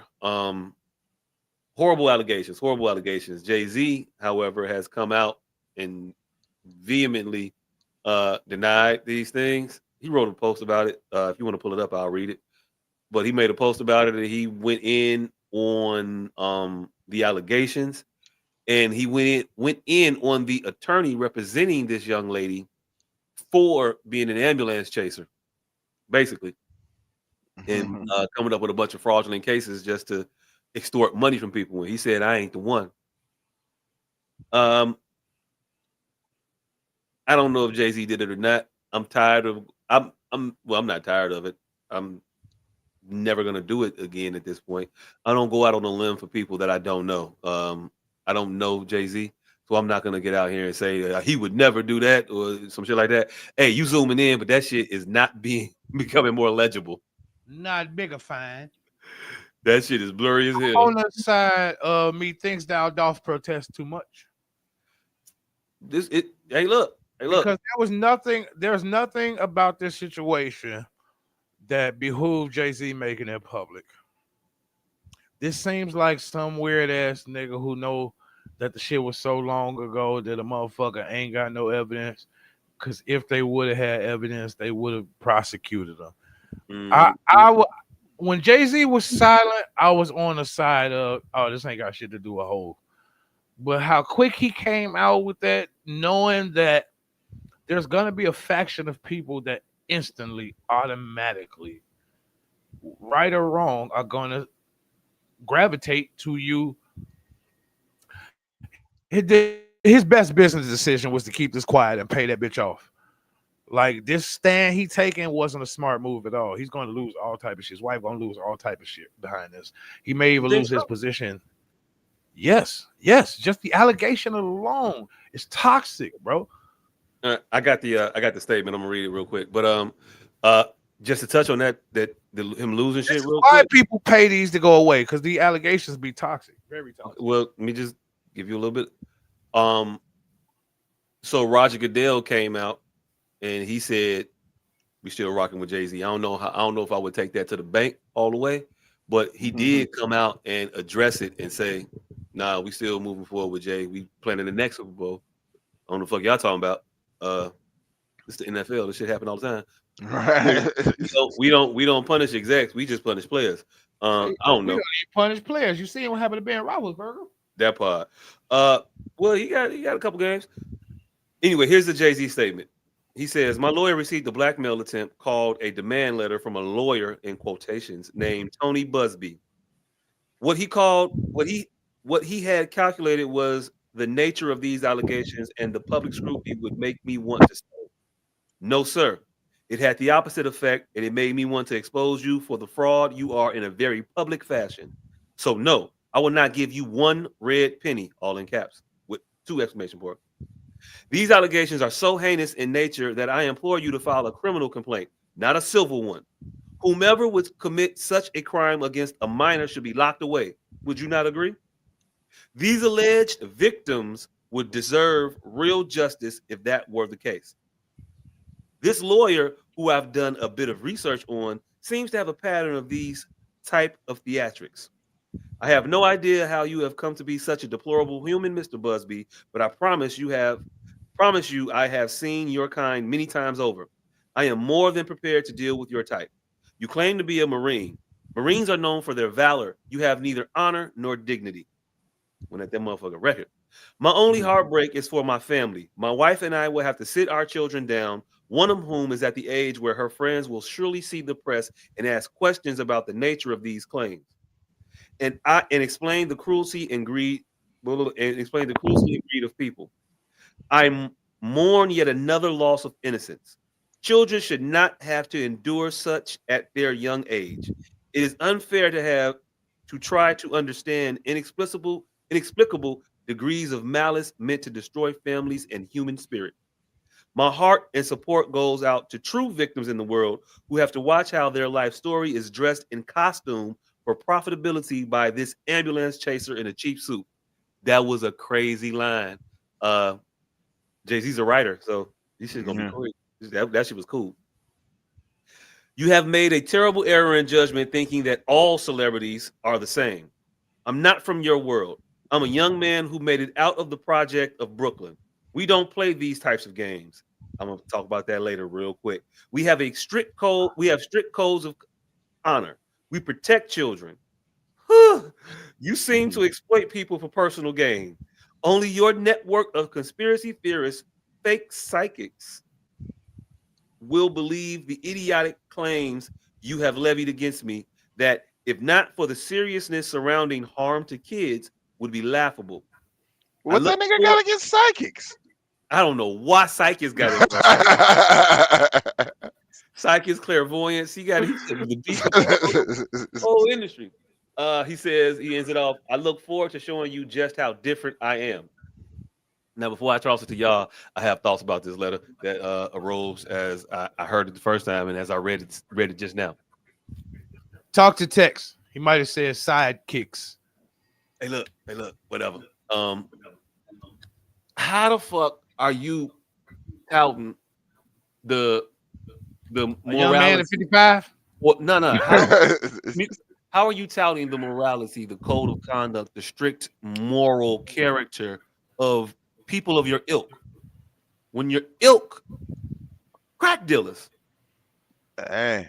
There's no longer all I know of drug dealers, well, not all, but there's a significant not his ilk set here of drug dealers that are basically pedophiles.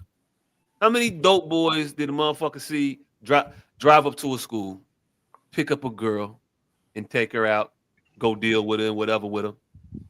I was in the 8th grade. I used to walk a girl home by, I'm not gonna say her name, but I was making my move.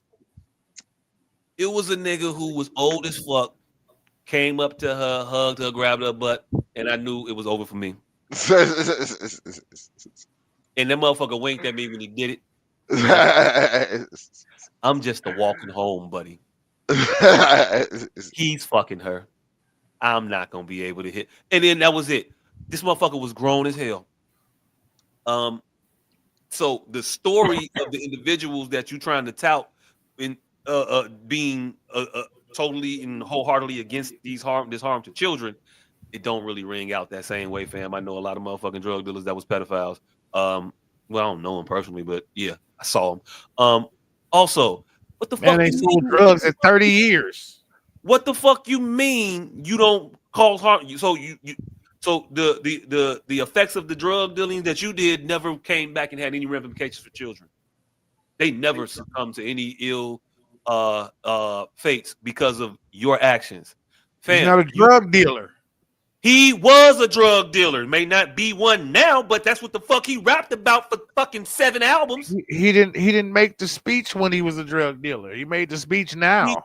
he made the speech now, and he went back to say about talk about his past and his history and where he comes from, and the like that he comes from. Don't do that to kids. And I'm saying the like that you come from, definitely do that shit to kids and worse. And how you gonna stand on those shoulders to try to get this off your back?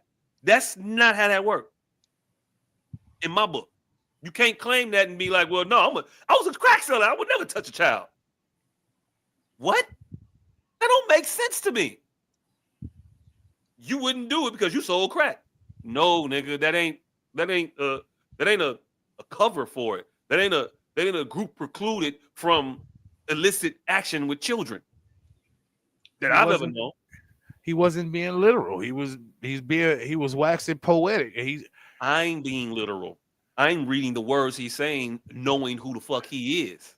But he wasn't He being might literal. have these other motherfuckers snowed that he's a different individual and he's the Jay-Z that's into art and fucking fashion and shit like that. But I know the motherfucker when he was bagging up in the hotel in the fucking Ramada. Mhm. But that ain't On the my nigga that made 25th the hour. speech. About to take Man. a shower on my 25th hour. Like, yeah, nigga, I remember you said that shit. That So ain't the for nigga you that to made the say- speech though. Huh? That ain't the nigga that made the speech though. A 55-year-old. Same nigga. It's the same nigga. You were a motherfucker that sold crack. I don't think that you have necessarily had the best intentions for those people in your community ever. Ever. There's no altruistic crack salesman. He wasn't saying that, fam. He just talking about the code of conduct that we all know exists. Whether they follow it or not is immaterial. He was just mentioning the code of conduct. Does it exist? Is there a code of conduct where motherfuckers Yes, like, yo, man, get yes, away from that high school? There was, did you yes, say that? yes. So Do why people would adhere to it? there then? No. If there was some motherfuckers in the street making that shit not happen, why was these motherfuckers so open and brazen about pulling up to a motherfucking school, Same beating reason up eighth motherfuckers don't pay graders and their shit? taxes. Huh? Same reason motherfuckers don't pay their taxes. Some people don't care about the consequence. That don't mean the rules of conduct don't exist. I just don't think they were followed all that ardently. They wasn't adhered to. But again, Okay. he was waxing poetic.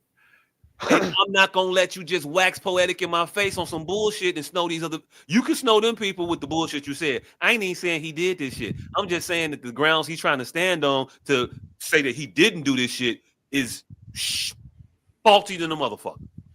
I'm not even going that far. I'm saying the fact that he even said the shit, that he took time out when it doesn't behoove. Like history would dictate that paying people off in this situation is the most sensible thing to your bottom line. Hey, Because look, once the accusation is out there, there's a faction of people that's never going to believe otherwise. Michael Jackson proved it. It- Plenty of people prove it. Whether it's true or not, there's a faction of motherfucker you will never have the same uh standing in society once it comes out. Michael Mhm. Jordan proved it, or on some other shit. R. Kelly proved it. Well, I guess that's a bad example. He bad. actually did that shit. But plenty of motherfuckers prove just the accusation alone is enough to topple careers. Not saying that his career will be toppled from the shit, but he's definitely going to lose standing. He's losing it already. I haven't seen the standing he's lost just yet, but like I say, Roger said, "No, we still rock with that motherfucker, even though it could have been bullshit. Like we just waiting to see what the fuck gonna happen. We ain't gonna throw the nigga under the bus just yet. Um, who the fuck knows? All I know is the letter that everybody it's a lot of positive response to the letter. They're like, he came out so strongly against it, and that's a great thing. And like, no, the loud deniability does not mean that the motherfucker didn't do the shit. He thinks thou doth protest too much. That's come from historical record. But the thing that gets me is that it's against his character. Jay-Z's one of them people who just let transgressions go under the rug. He doesn't speak about them. Dame motherfuckers been kicking his backhand about shit for years, and he ain't uttered one single word. Oh, he said This nothing one he about got the nothing about behaving. Well, he rap about behaving all the time. I guess he considers that but he his don't most say nothing about that motherfucker. Hell, right. he rapped about liking little girls at the point and shit like that. Well, yeah. So I mean, shit. So yeah, so it is out of character for him to have such a prepared statement so quickly when he usually know that mom is the best course of action. That's what got my ears percolating. This don't read like his lawyer was like, yeah, put that shit out. This don't read like any sensible motherfucker was like, yeah, this is what I'm finna. It seems almost Moriarty esque. It seems like someone wants to taunt a victim in public. Yeah, in public. And the motherfucker talking about his kids having to suffer the backlash from this and the scrutiny in public. Why the fuck is you going to Lion King premieres with him then? It ain't even that. Red carpet. It ain't even that, man. Your kids is dealing with not even knowing if her mother carried her or not. It's so many salacious stories your kid is dealing with. This shit probably ain't. She's numb to this shit at this point. And this one would be so outlandish if we were to believe everything he was saying, that this wouldn't even be even remotely on your kid. She got to deal with Becky with the good hair. She got to deal with Karen Smith that you killed, that was supposed to be your mistress. She has so many salacious stories that she got to deal with. By the time it gets to you liking underage girls for the third time, Foxy Brown, then Aaliyah, this would be the third underage girl that you've been accused of. Like this wouldn't even be on her radar. So for you to use that as fodder for your outrage is even more me thinks thou doth protest too much. Yeah, hey, look, you hit that right on the head on that one, because these motherfuckers made whole albums airing out their dirty laundry and their marriage. And went on tour with that shit. Made singles and shit. You don't think your kids gonna have to answer for that shit at a point? Your mama ain't gonna the motherfucker ain't gonna tease your daughter talking about your mama don't like Becky with the good hair and all the other shit. It's a thing, my nigga. You stepping out in your marriage and put it in the song. Fam, it's a thing. But now you want to protect your children from scrutiny of outside people? It's a thing that the lady, they don't think that the lady even carried her. Like that ain't never went away. That one they're not responsible for. That's people doing that shit to them. I'm speaking to shit that they actively are doing that would be potentially harmful or impactful in a negative way to their children, just like these allegations would be. All of the shit that y'all do is fodder for a motherfucker to tease your kid in school. Right. Your daughter coming to school and her classmates is dancing to your mama talking about how your daddy cheated on her. It's kind of fucked up. You named your daughter Blue Ivy after you was fucking with a bitch named Blue. Like people are gonna put that together at a point. She's gonna hear that. Your mama let your daddy name you after his old work. Hey, I thought, my nigga. Speaking of Blue Ivy, I thought for sure Kanye was gonna name his first child Green Envy. Oh shit! Hey, that'd be weird. Who had kids first? No, they did. Blue Ivy, because I thought he was for sure gonna name Northwest Green Envy. I knew for a 100% fact he was gonna name that child Green Envy. Hey, that girl being named Northwest is wild. But hey, look, you better not ever get lost nowhere. You better have. If you know where you at, you better you have. Ain't lost. You better no, have. I'm north. Sense of direction. You better have the most incredible sense of direction. I'm gonna just keep that a bean. I'm Northwest. Bitch, if you know where you at, why you call me? No, I'm Northwest. I know, bitch, you just told me you know where you at. Get off my goddamn. Get off my phone. Host, stop playing. Prank call. Yeah. But I mean, it's just, hey fam, calm that shit down. Stop trying to act like you such a great altruistic individual. You're not. You a rapper that's so crack. We listen to your shit because it slap. But beyond that, you Bars. you a man, and I don't know you. If you did that shit, it's fucked up. If you didn't do that shit, hopefully it go away. I don't know. We got a comment. She said either he has more to lose now than before, or he wants to protect his daughter. Again, you're not protecting your daughter by coming out saying this shit, and he definitely has more to lose now than he Yeah. did then, because he You he see has what Diddy less at of now? an ability. He has less of an ability to create an affinity for himself through Mm, his talent at this point. yeah, and I don't think he can make a comeback album. Yeah, I He mean, can still 444 make was the cool. album. Jay can't make no album. 444 was cool, but it wasn't crazy. Right. And I don't think he gonna. You I got think to come back from some shit like this. You got to make something that's You crazy. you need another I blueprint. think his I think Hey, his look, rap watch the throne or something. I think his rapping ability is the only thing that's saving him.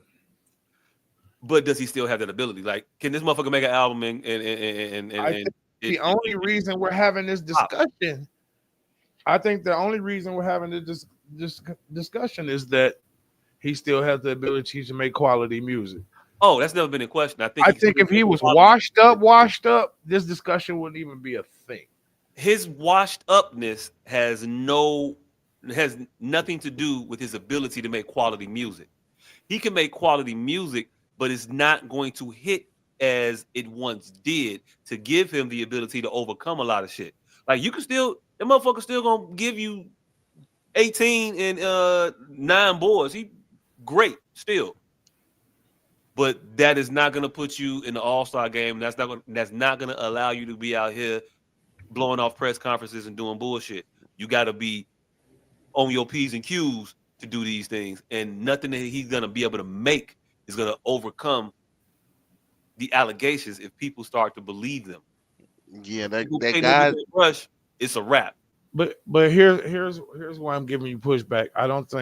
I think he's so solidified that I don't think he has to overcome anything. I think all he has to do is weather it. And I think his rapping ability still forgives him a longevity of weathering storms. And so that's where his cockiness lies. And I think that's where his cockiness lies, is that he knows that he could just make a couple good smacking albums and he Mhm. don't have to be propelled into the stratosphere anymore. He's already in upper orbit. So long as he just bump himself up, he can stay in that little floating sphere. But I think for some shit like this, you gotta go win the chip. When Kobe was going through his issues, that motherfucker had to go drop 60. Man, that's a different time, bro. We're in a different time. You think We so? are our collective memories are short. I just got through saying we're in a vine. We think of and I guess my perception, because I often have to traverse from small town to Chicago, so my mind often clicks back and forth from 6 blocks being too far to 6 blocks being the minimum of distance I have to go for anything. Yeah. And so it's relative. But I And think the time that we exist in now makes it could make it more difficult for him to come back because like you say, the attention spans are so short. We might forget about the issue, but if we've already written him off and forgotten about him, good luck jogging the memories of people who have short ass attention spans and no loyalty to anybody. but That, that that's what plays in his favor is what I'm saying, is that long as he withstands the ire, we forgot what the issue is so quickly he could just keep making Jay-Z esque music, and then we're like, oh damn, we forgot why we was even mad at this nigga. the nigga He ain't making could, enough music to make that happen. Like that God did verse was good. It was great. But that one verse ain't gonna be enough. And I don't think he's capable of making an album at that quality. Uh, but see, I think we saying pretty much the same thing, but I don't think y'all give a credence to the fact that the quality don't have to be there.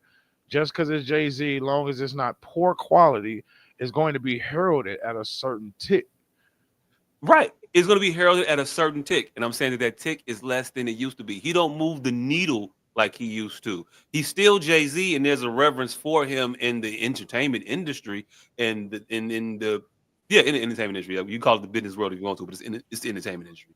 All right, let me quantify this. What do we say is his worst album? Oh, Kingdom Come. Yeah. I think he can make 7 more Kingdom Comes and we'll forget about it. Like that's why I think Jay Z is in iconosphere and iconoclasty. I think he can make 7 more Kingdom Comes, as long as he makes them in a reasonable enough time span apart from each other that they don't get overcrowded or forgotten about. I think he can make 7 more of them and just withstand this ire. If he's not proven guilty, that is. If it's just this case, he gonna be all right. If another motherfucker come out the woodwork and say that Jay-Z touched me, it's gonna get dark for that motherfucker. Yeah, if he builds a history of it, then no. Yeah. In a song that he gonna be able to make because he is not at that Shit. level of star anymore. Where he Yeah, I think if Foxy come out and just recant everything she's denied, it's over with for that nigga. Nigga, that Oh, nigga, it's over with, but the nigga is a bad album and a Foxy Brown appearance on Shannon Sharp podcast away from being out of there. oh, hey, look, if Foxy go on Club Shay Shay and say the shit that she been saying in her interviews, cause she be giving this motherfucker, she be giving him cover and saying he ain't did nothing, but the way she say he ain't did nothing be weird. Like she was on the couch the other day when she was talking about the with the Basquiat song. We was talking about I never put my cock in the fox's box. That whole shit. And she was reacting to. She was talking about it, and she was like, "Yeah, that was like, I don't." He just feeling the pressure of it because everybody was saying she's 14, she's 15, she's 14, she's 15, in my age, and I think that had just started to weigh on him that he wanted to address it. But Jay-Z and me and Sean, we have a deeper connection than that. And like when you start saying shit like that, Hey, we bitch, did he all hear realize me? that you talking about a motherfucking grown ass man having a deep ass connection with a 14, 15-year-old girl. That shit don't make no sense to nobody But saying. Jerry Lee Lewis. It don't make sense to nobody saying. So she's saying that shit and shooting them bells saying, we ain't never did nothing like that. But you saying these connections that you had with this man, this special relationship that you had at 14 with this grown ass man, everybody gonna say, nah, something happened. Nah, bitch. Something Hey. happened. You just being loyal. You holding them down because you Brooklyn holding it down. That's what we're gonna get. That's what I take from it. I ain't necessarily saying that he did nothing. Hey, in the comments said maybe he was like a father figure to her. She never said father figure. She never says it's like a brother relationship. She always said we have a special, well, I don't think always, but the shit I saw, special bond. She always Our say that special weird ass relationship. Tupac Jada You Pinkett call shit. him a mentor all she want, but a mentor is just a motherfucker that got the best access to you to diddle you. She Look always how many say that. mentors that been diddle motherfuckers. Go to the U.S. female gymnastics team.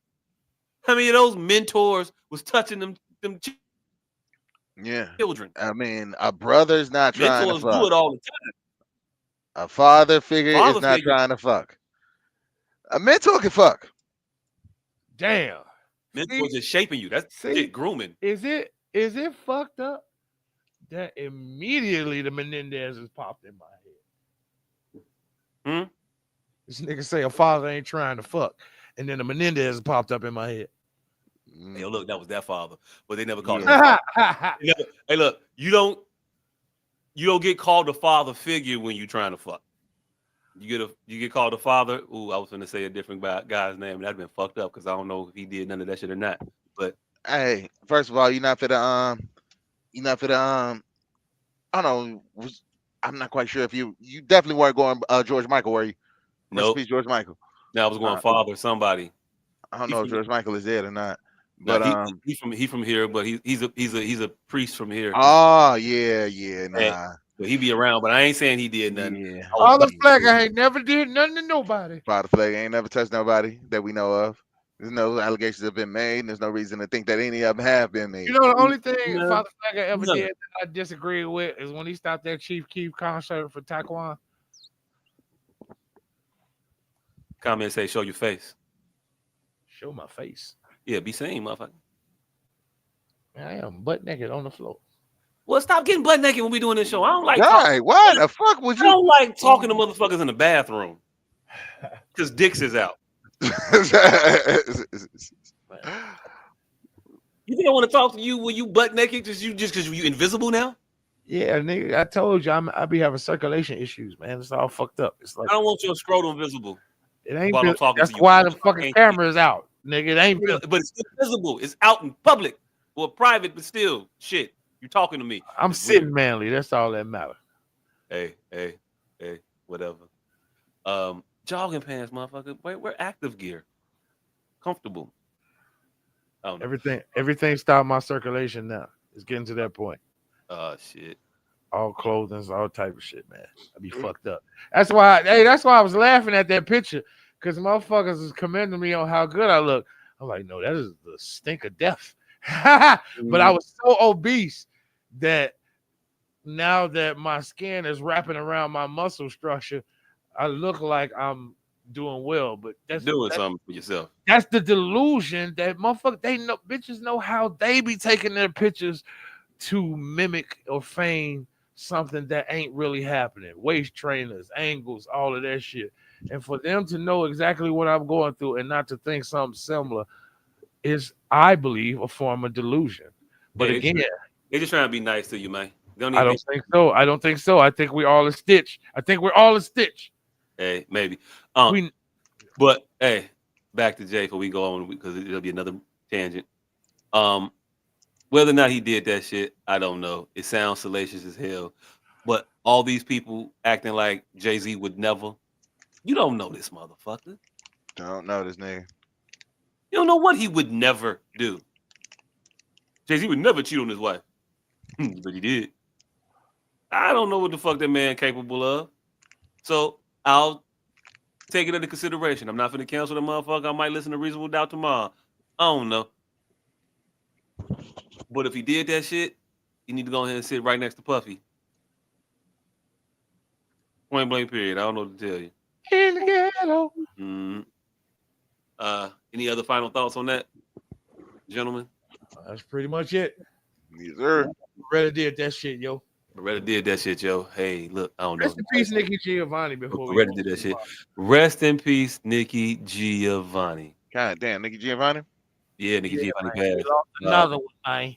God damn. Yeah, rest in peace, Nicky Giovanni. We should have Mhm. played that ball. Yeah, we're gonna put That Alec Baldwin conversation. Yeah, we're gonna put that Alec Ball with Nikki Giovanni conversation somewhere in memorandum. Hey, in memory of Nikki Giovanni, here is some of examples of her work, and we'll insert them here for the what they call that, for the clip, I guess. Mm-hmm. But yeah, rest in peace. Powerful activist, poet, creative. Right? Mm-hmm. There we go. Um, From activism to terrorism. moving on. Andrew, Luigi Mangione. Luigi, you want to go From there? activism to terrorism. Hey, I'm getting better at this Yeah. segue shit. Okay, all right. Luigi Mangione. Depose, defend, and what the fuck was all Defend, deny, depose. There you go. defend, Well, deny, deny, defend, depose. in whatever order, goddammit. He changed delay into depose. What do y'all think about that? Well, first, you better setting up a story. Tell these beautiful people what the fuck we talking about. I wasn't ready for it yet, but All right. we talk about Luigi Mangione. He is the suspected individual responsible for the murder of the United Healthcare CEO, whose name they don't even say no more. But I think it was Brian Thompson or some shit like that. But this is the guy on the screen right now that you see before you with the hey look, I don't know how they be trying to paint motherfuckers that they think kill somebody, but putting this motherfucker picture up with the six pack cut up, smiling and shit, they're making him look like a great guy. They're giving you all the fodder for him to be a hero. If they didn't want to have copycat vigilanteism about the United States, then maybe stop showing this motherfucker so happy. Yeah. Maybe Yeah. stop. Maybe stop putting up the motherfucking pictures that he would put up on his Tinder profile. I don't know. It's and now have you noticed justification between the way they are presenting him in the in the press and the way they present black children killed by police? Oh, 100% different. Hey, this nigga look like Tiny Franco and Henry Cavill had a baby. Mm-hmm. I can't remember that other Franco nigga name. Oh, the The one anno- from yeah. the annoying Franco from the magic motherfuckers. Now you see me. Yeah, now you see me. That Franco, James Mm-hmm. Franco's little brother. Hey, now you see me is one of those movies that no matter what, if that motherfucker is on, I will watch it. Yeah, it is one of those that Infinity Wars. Hmm. That's another one of my fall. That Catch Me If You Can, Infinity Wars. Those are my fall asleep movies. Oh, Catch Me If You Can is a good one. Yeah, it's a good ass movie. Whenever the fuck that shit is on, I could just put it on and do some shit in the background. But yeah, Luigi Mangione, we waiting on this nigga to get a breast, fam. I'm ready now. I'm abreast. I just had to find the manifesto. I We want to just talk about that rambling real to quick. this nigga. Yeah. We ain't got ADHD. We've been doing well tonight. You took it the fourth night. We've been on point. We just stumbling to this nigga kick it off. All So right. Luigi So Mangione, All right, so so you, Luigi, they caught him in Pennsylvania. I don't know the exact town they caught him in, but it was the state of Pennsylvania. Um goddamn conservative ass McDonald's and that he went to. and hey, look, I don't know about y'all, but the details surrounding the arrest, they sent up flags for me personally. But they caught the motherfucker because the McDonald's employee turned to me and they said, "You look familiar." And they weren't flirting. It was dialing 911, getting that reward money lined up. You said 50,000, 25,000. How much was it? He's a billionaire, right? So it should be a little bit more, right? Um, was what it was. If he went to Chick-fil-A, it might have been better. They might not have turned him in. Chick-fil-A don't snitch. They don't even work on Sundays. Um, anyway, they called him in Pennsylvania. And the peculiar part to me is that they caught him with all the shit that implicates him in the fucking murder. So they caught him with the gun that was supposed to be a ghost gun that you use one time, you print the motherfucker and you use it and then you Get rid of it. discard it. Every mob movie, every gang movie, they threw that shit over a bridge, they put it down a drain, a down drain spout, something. No, he's got it in his knapsack, along with a manifesto basically admitting to the shit. And he's just chilling afternoon's drive away from the place where he did the shit, where his picture is plastered all over the fucking internet. fam. He They just got so that. happens to be there with all the shit. It's a No, they got little that shit weird out to the me. park. Huh? They got that shit out the park. Fam, they caught him with his shit. They caught him with the gun. They caught him with the manifesto. They caught him with the fake ID that had the identity of the motherfucker that was checking in the hotels that they thought was him. Well, hostels or whatever the fuck he was at, that they thought was the shooter. So he has the identification of the shooter.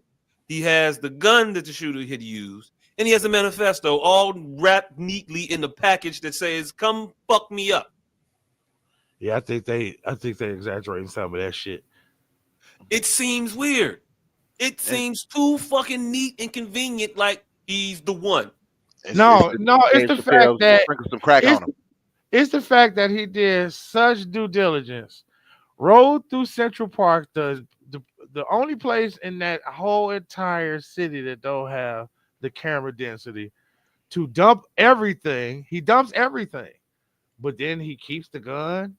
No, hell no, Dumps a knapsack full of Monopoly money, man, hell no. but He keep the dumps, pistol. but The keep the shitty pistol. pistol, the shitty pistol he used. It's not even the, like a the, good gun. the gun that he printed. And here's where he needed. Here's where he needed a motherfucking uh help, because he should have had a change of clothes and a goddamn bag. Should have had to change at least a reversible fucking hoodie.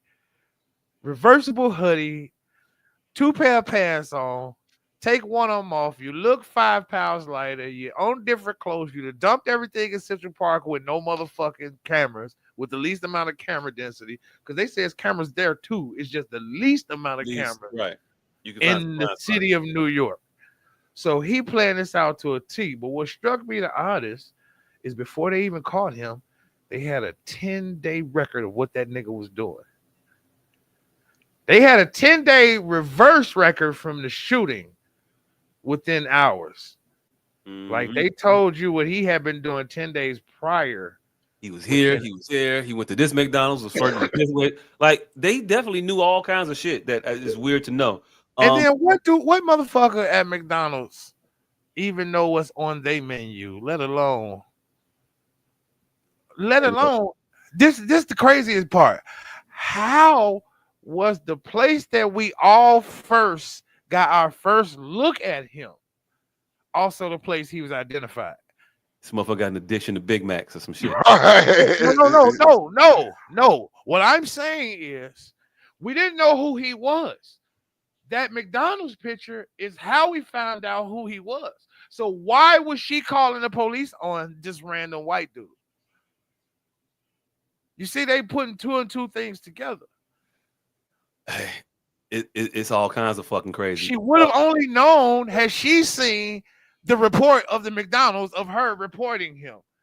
Like that's how we all knew what he looked like, because she called the police on him. Well, there was because he pulled his face, he pulled his mask down. Right, because he had it was I think a similar jacket or some shit like that. Similar jacket, my ass. Real quick. Hey, look, it's all fucking some bullshit. It sounds like some bullshit. I ain't even gonna argue with you, but you just naming more bullshit. I'm with you. All bullshit. Let me read this manifesto real quick. This is what he called him with. He had a handwritten manifesto, allegedly. It says, to the feds, I'll keep this short because I do respect what you do for our country. To save you a lengthy investigation, I state plainly that I wasn't working with anyone. This was fairly trivial. Some elementary social engineering, basic CAD, a lot of patience. The spiral notebook, if present, has some straggling notes and to-do lists that illuminate the gist of it. My tech is pretty locked down because I work in engineering, so probably not much info there. I do apologize for any strife or of traumas, but it had to be done. Frankly, these parasites simply had it coming. A reminder, the U.S. has the #1 most expensive healthcare system in the world, yet we rank roughly 42 in life expectancy. United States is the, and this is indecipherable, largest company in the U.S. by market cap, behind only Apple, Google, and Walmart. It has grown and grown, but as our life expectancy, I think he meant to say has, but has our life expectancy? No. The reality is these, another indecipherable word, have simply gotten too powerful. And they continue to abuse our country for immense profit because the American public has allowed them to get away with it. Obviously, the problem is more complex, but I do not have the space, and frankly, I do not pretend to be the most qualified person to lay out the full argument. But many have illuminated the corruption and greed, examples, Rosenthal more, decades ago, and the problems simply remain. It is not an issue of awareness at this point, but clearly power games at play. Evidently, I am the first to face it with such brutal honesty. That is the most clean, thoughtful Mr. Rogers manifesto letter I've ever read. He didn't have no big conspiracy theories about the country and the president that did something here or there, whatever. There's no He just research said, needed. You ain't got to investigate nobody else. Yeah. It's me. He said, I worked alone. It was me. He told them I'm an engineer, so that's how I'll be making guns and shit. I'm good with That CAD. was less a manifesto and more a memorandum. Right. This nigga got murder minutes. Yeah, it was kind of it was a succinct, but Very here, succinct. here's the thing. Succinct. Here's the thing. And it's like fucking the Princess Bride. When that motherfucker was switching the cups. You want me to think that Hey, this nigga, is the poison? nigga, It's nigga, like nigga, you are the second person today to drop a Princess Bride reference, and for the second person, I will say, I am an African American male. Princess Bride was not my target. I was not the target audience for that. you want me to think that I have the poison when really you have the poison. So I'll take this cup. Yeah. Like, is he really being succinct trying to save taxpayer dollars? Or is he is he hiding a co-conspirator? Oh, hmm. Because somebody that like I said, somebody that will go this far, somebody that will go this far and not bring a change of clothes is almost asinine. It's Like, laughable to be that yeah, prepared, to that have it unprepared. that planned out, to know when this man is gonna be where at what time, what hotel, like that the efficacy there is remarkable for a 21-year-old kid. It reeks of an elder statesman. But he And ain't go to. But he ain't go to Ross. But he ain't go to Ross. Hey, hey, some background on the on Mr. Luigi himself. Apparently, he is from a pretty wealthy family. Like these motherfuckers own a country club, I believe. Own a but country club. Own but a country club. so this is the thing that isn't making much reference around. He had a roommate who declared what this is all in regards to. Well, I was going to say that. Oh, okay. But Comes from a wealthy family. They own a fucking resort, country club, whatever the fuck you want to call it. They got money. He had injured himself one day while surfing, injured his back, and it was a pretty bad injury. He had to get some surgery or some shit, and I think that started his issues. His landlord had said that the back issue was so debilitating that the guy didn't date. He was despondent. He was back and forth, and then like a lot of pain type of shit. So it really impacted his life. If you look at the pictures they try to show of this motherfucker, it seems as though he was a pretty active individual to be reduced to a person that couldn't move and was incapacitated at times could affect one's mental psyche and standing and whatnot. I would I would leave room for that. But his family, about a month prior to this, had put out a missing persons report or something like that on him. They couldn't find him. They had no contact with him. He didn't talk to anybody in his family. His mom was trying to reach out. She was trying to reach out to his friends, say, "Have you seen him?" And they was like, "Nah, I ain't seen him motherfucker in a minute." So he was cut off and estranged from his family, but they were a well-to-do family, and it just further makes it just weird. The the the motivations for doing what he did. You know what I'm saying? You're from a well-to-do family. You should have the means to be able to cope with whatever your ailment is. I don't think of wealthy people as unable to find painkillers. You know what I'm saying? but that's Nah. what Type of shit. that's what his roommate was attesting to, that he wasn't he said those bills was kicking his ass. He didn't have his rent a lot of the time, so that he was being denied medical attention, because of his station in life. I guess I don't know whatever reason he had a roommate, so he clearly couldn't bed by himself. But that roommate So shit could be just motherfuckers want some company type of deal. I think it's I cool mean, to have look at your friend. I don't know. you can have your own shit and have there people there every single day. You don't necessarily when you're rich, Hey, you don't necessarily have to have a roommate. I wouldn't think you can have as many motherfuckers over there, but it's just your shit. I mean, yeah, you could. I mean, it is. It's just So eh. yeah, it may be underlying things there. Like I said, not every rich motherfucker parents again Menendez, they parents don't let them have none of the money. It be they money, so This is mine. You ain't work for it. it ain't always cut and dry. So they said them hospital bills was kicking his ass. That's what spurred this shit on. Hmm. And He was black for 24 weeks. all that is believable. The motivation behind it, it seems reasonable. It seems believable. It seems like, man, they got him and it's over with. Yay.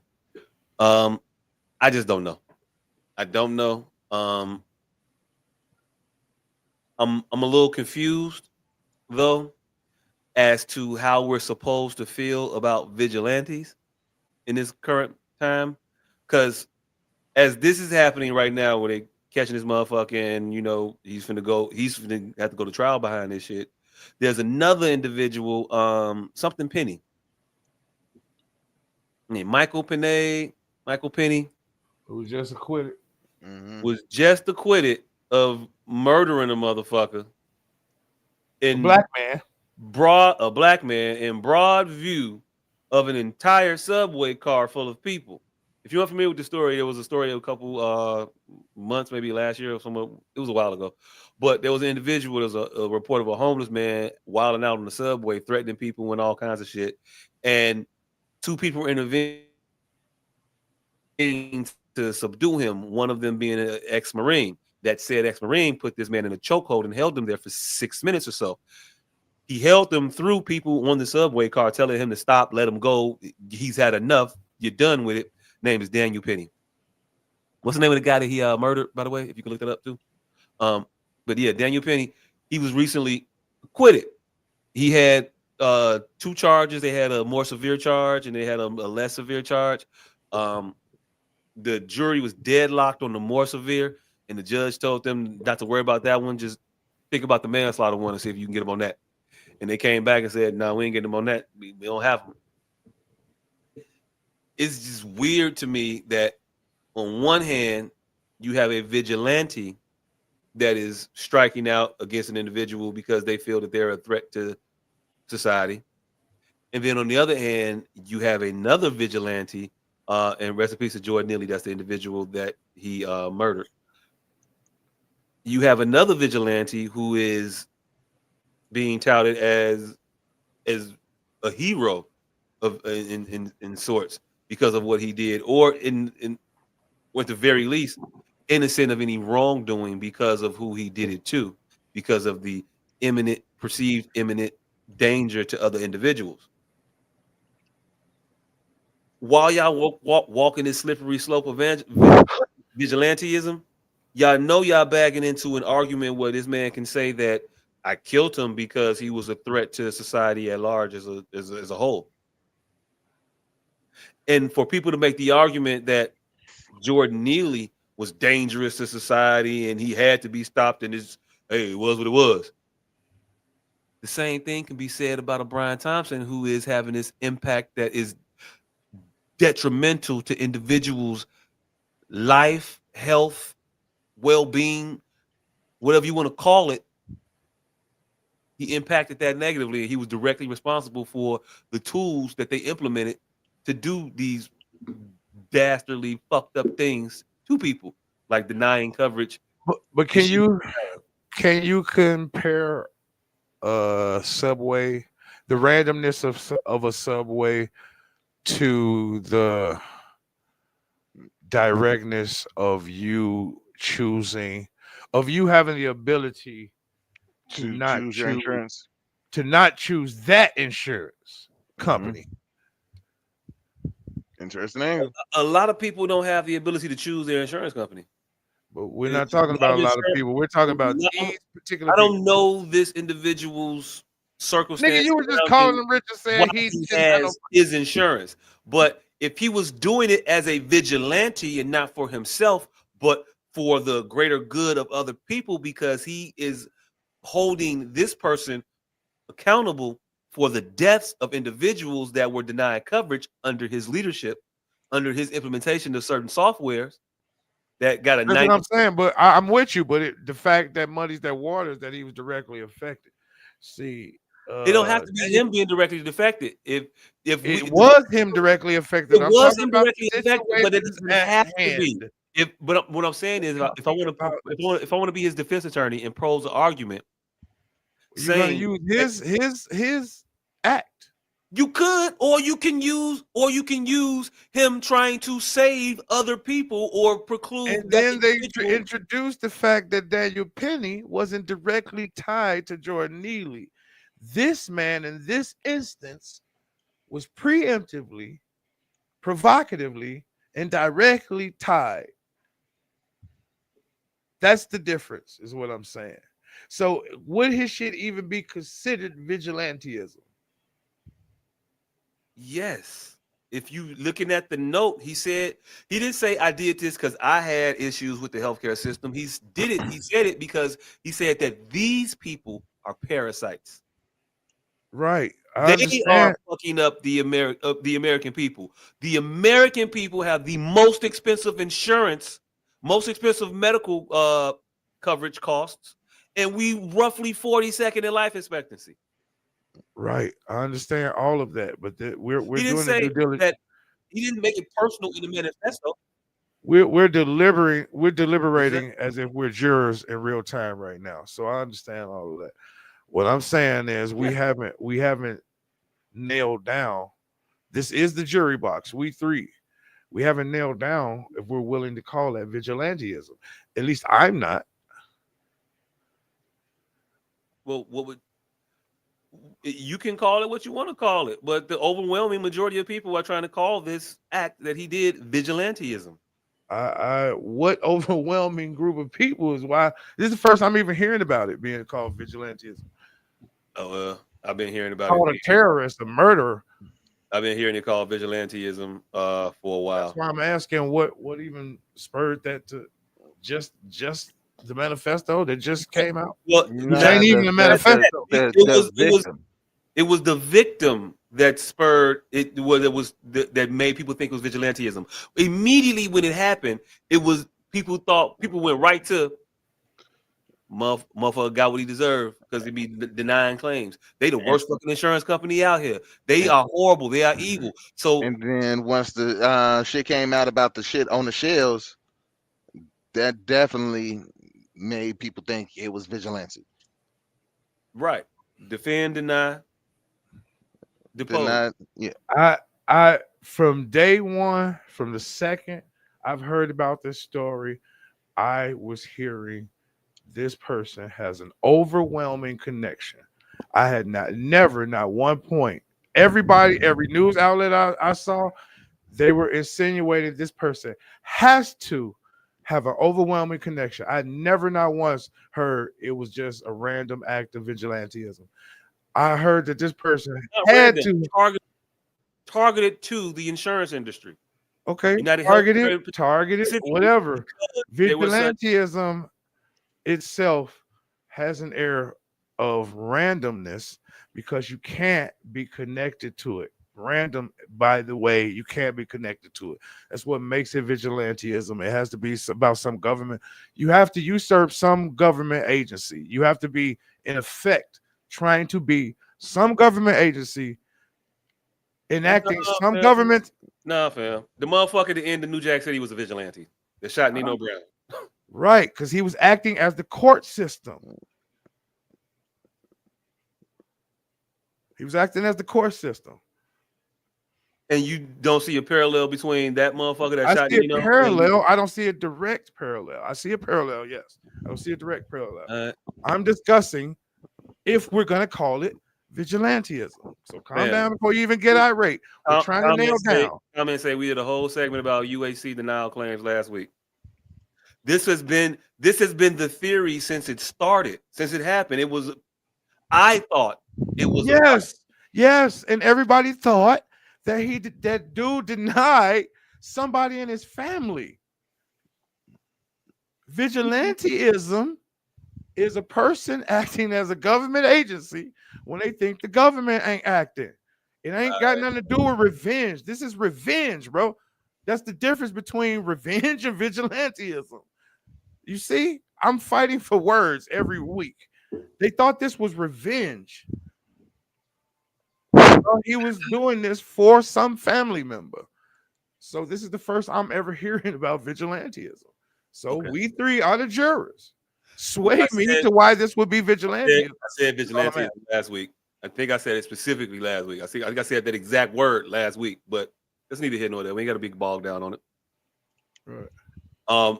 Again, I'm just presenting my opinion that them heralding one Daniel Penny and making excuses for what he did and how it was a bit. Now that is without a doubt. It's you're lending the argument to vigilantism on the other side, and for people, when I see in the news that have this disconnection between the two things being similar, it's crazy to me. They can see it and they can accept it in one hand, but on this one, oh my God, it was just a bridge too far, and how dare you? You can't do those things. It'll never change anything. Like, it's wild the leaps we go to defend the people that we like and attack the people that we don't. It's crazy. That's all I was trying to get out about it. Yeah. Yeah. And as far as the manifesto goes, yeah, I found it hard to believe that anybody's handwriting a manifesto. Like, we are living in the internet age. The nigga had they found his Reddit page. No mentions of any of that shit there. I didn't know that. He has a Reddit, but he ain't never said nothing about like nothing like this on his Reddit. Man, I don't even want to call that shit a manifesto. Like I said, we doing a lot of flighty language with this nigga. It ain't as poetic as we trying to make it. I mean, what is a manifesto? A manifesto is what Eric Dorner wrote. A manifesto is a point by point guideline of what the next nigga should do. I didn't know. I thought it was just a letter that the motherfucker who killed some people wrote. No. Instead, they their reasons behind their shit. No. The rationale. A manifesto is do this. I did this because of this. You do this, do that, do this. That's a manifesto. The next motherfucker should do this, do that, that's a manifesto. You telling the next people what to do. I didn't know there was directions in manifestos, but I mean that's basically what a manifesto is. It's vigilantism is a motherfucker doing some shit for the greater good. It's a motherfucker acting as an agency, cops, courts, and where they think that particular agency, they're acting directly as that agency, where they think that agency has failed. And the manifesto directly has directions of guidelines and shit. Shoot cops next time you see them. That type of shit. Hey. So yeah, this nigga, we using way too much flighty language on this nigga. This nigga's a thug and he wrote a letter. He's a fucking thug that wrote a letter and he killed the motherfucker for his own selfish reasons. And he should be regarded as such. A fucking lowlife who killed a motherfucker for his own selfish reasons and wrote this pitiful letter on his way out to placate the sensibilities of like-minded individuals. And we are here to tell him there are none. The dog whistle you whistle fell on deaf ears, nigga. You's a young nigga. You's a thug. You's a fucking ingrate degenerate. And that's how we should speak about this nigga. All this vigilante manifesto. This motherfucker didn't even spell most of the words correct. Like Jay-Z and his problem with psychics. Just out of nowhere. So yeah, let's dial back the language on these fucking street punks. Hey, do what it is. Speaking of street punks, Andrew Schultz made the news. Ha! Yeah, street punks. So Street punks all over this one. This one reeks of pompousness on both sides. Okay, you want to get this one off because I didn't hear him. I didn't hear what he actually said. So in the news, Kendrick Lamar had dropped an album a week or so ago, and on one of the songs, he had mentioned that don't let no white comedian joke about no black woman. That's law. And immediately, I thought Gary Owen. I posted on my page, why the fuck is Gary Owen catching strays on GNX? To which Jacques, our wonderful host here, said, nah, he might have been talking about Andrew Schultz. I said he might be talking about a number of comedians, and Andrew Schultz was included in that number. All right, damn, nigga, you go argue with me giving you fucking credit. It's a disease, nigga. Damn. God damn. So this nigga said Andrew Schultz. It ended up being, well, I don't know who it is, but Andrew Schultz ended up taking offense to the line. And he made a straw man of all straw men. Like, if comedians can't joke about black women. Oh, it was in regards to what everybody believes it was in regards to a couple weeks ago that we talked about it. They had the two British guys on from Shits and Giggles, and they made a couple offhanded jokes about the black woman effect. That once other races started dating black women, they started to look different, dress different, walk different. To which he replied negatively that it's they grow beard hair to keep from being slapped or to cushion the slaps, and they cut all their hair off because to mask the balding from the stress. Black women lost it. Kendrick Lamar wrote a line about it. Everybody surmises. So Andrew Schultz then retorts, well, damn, you're pretty pious from your rap sphere, the sphere of people who treat black women the best in lyric and in practice, being facetious, of course. Mm-hmm. And he further went to put a button on that by saying, if Kendrick Lamar and I were both locked up and I decided I wanted to fuck him, there's nothing he could do about it except decide if it was by choice or not. That was the joke. And of course, that made it black people livid. Oh, he's finna rape Kendrick Lamar. He just said he finna rape Kendrick Lamar. Oh, that's too gay. The people who notoriously tell motherfuckers to suck my dick. Suck my dick, suck my dick, suck my dick. Now he say some extra gay shit. That's too gay. You gotta have let me see your gay jokes. Hey, make all the jokes you want. They just better be funny. Yeah. I have been on record saying that I'm all for racist humor as long as it's hilarious. Any kind of humor is good as long as it's funny. And I don't even see it as racist necessarily. I think that was just about Kendrick. But no, I'm not taking it as, man, he's doing the ode to slavery and this is about buck breaking and shit. Like I didn't get that comment. Say, so was it funny? What the way he just delivered it, it wasn't funny. I don't know how Andrew Schultz delivered it. It wasn't funny then. I didn't watch it though. It wasn't funny then. And the funniest shit about that shit of why people are up at arms, it's pretty hacky. That's like an old standard retort to the black woman. Like that joke arose shortly after the black woman effect arose. Like as soon as motherfuckers started giving black women, Andrew's joke was pretty much a standard joke that. Look, aside from his joke, his joke about black women is not the topic at this point. We're talking about his No, that is should be the topic because that is what uh brought everybody to. That's what brought Kendrick up at arms. I mean, it A could be comedian being a again. We don't even comedian. know if Kendrick was talking about him. I said that Kendrick hasn't said anything about any of this shit. It's been other people taking offense on behalf of Kendrick, other people assigning label names to the motherfucking bar, myself included, not Kendrick. Um, but what brought us here right now is Andrew Schultz comment about Kendrick. And I don't know if she meant was that comment funny or was the black woman joke funny. I None think of the it black was woman funny. joke was kind of funny. That was a little chuckly. Ha ha ha ha. I What don't up? think so. I think it was a hacky. I think it was an It could old be standard.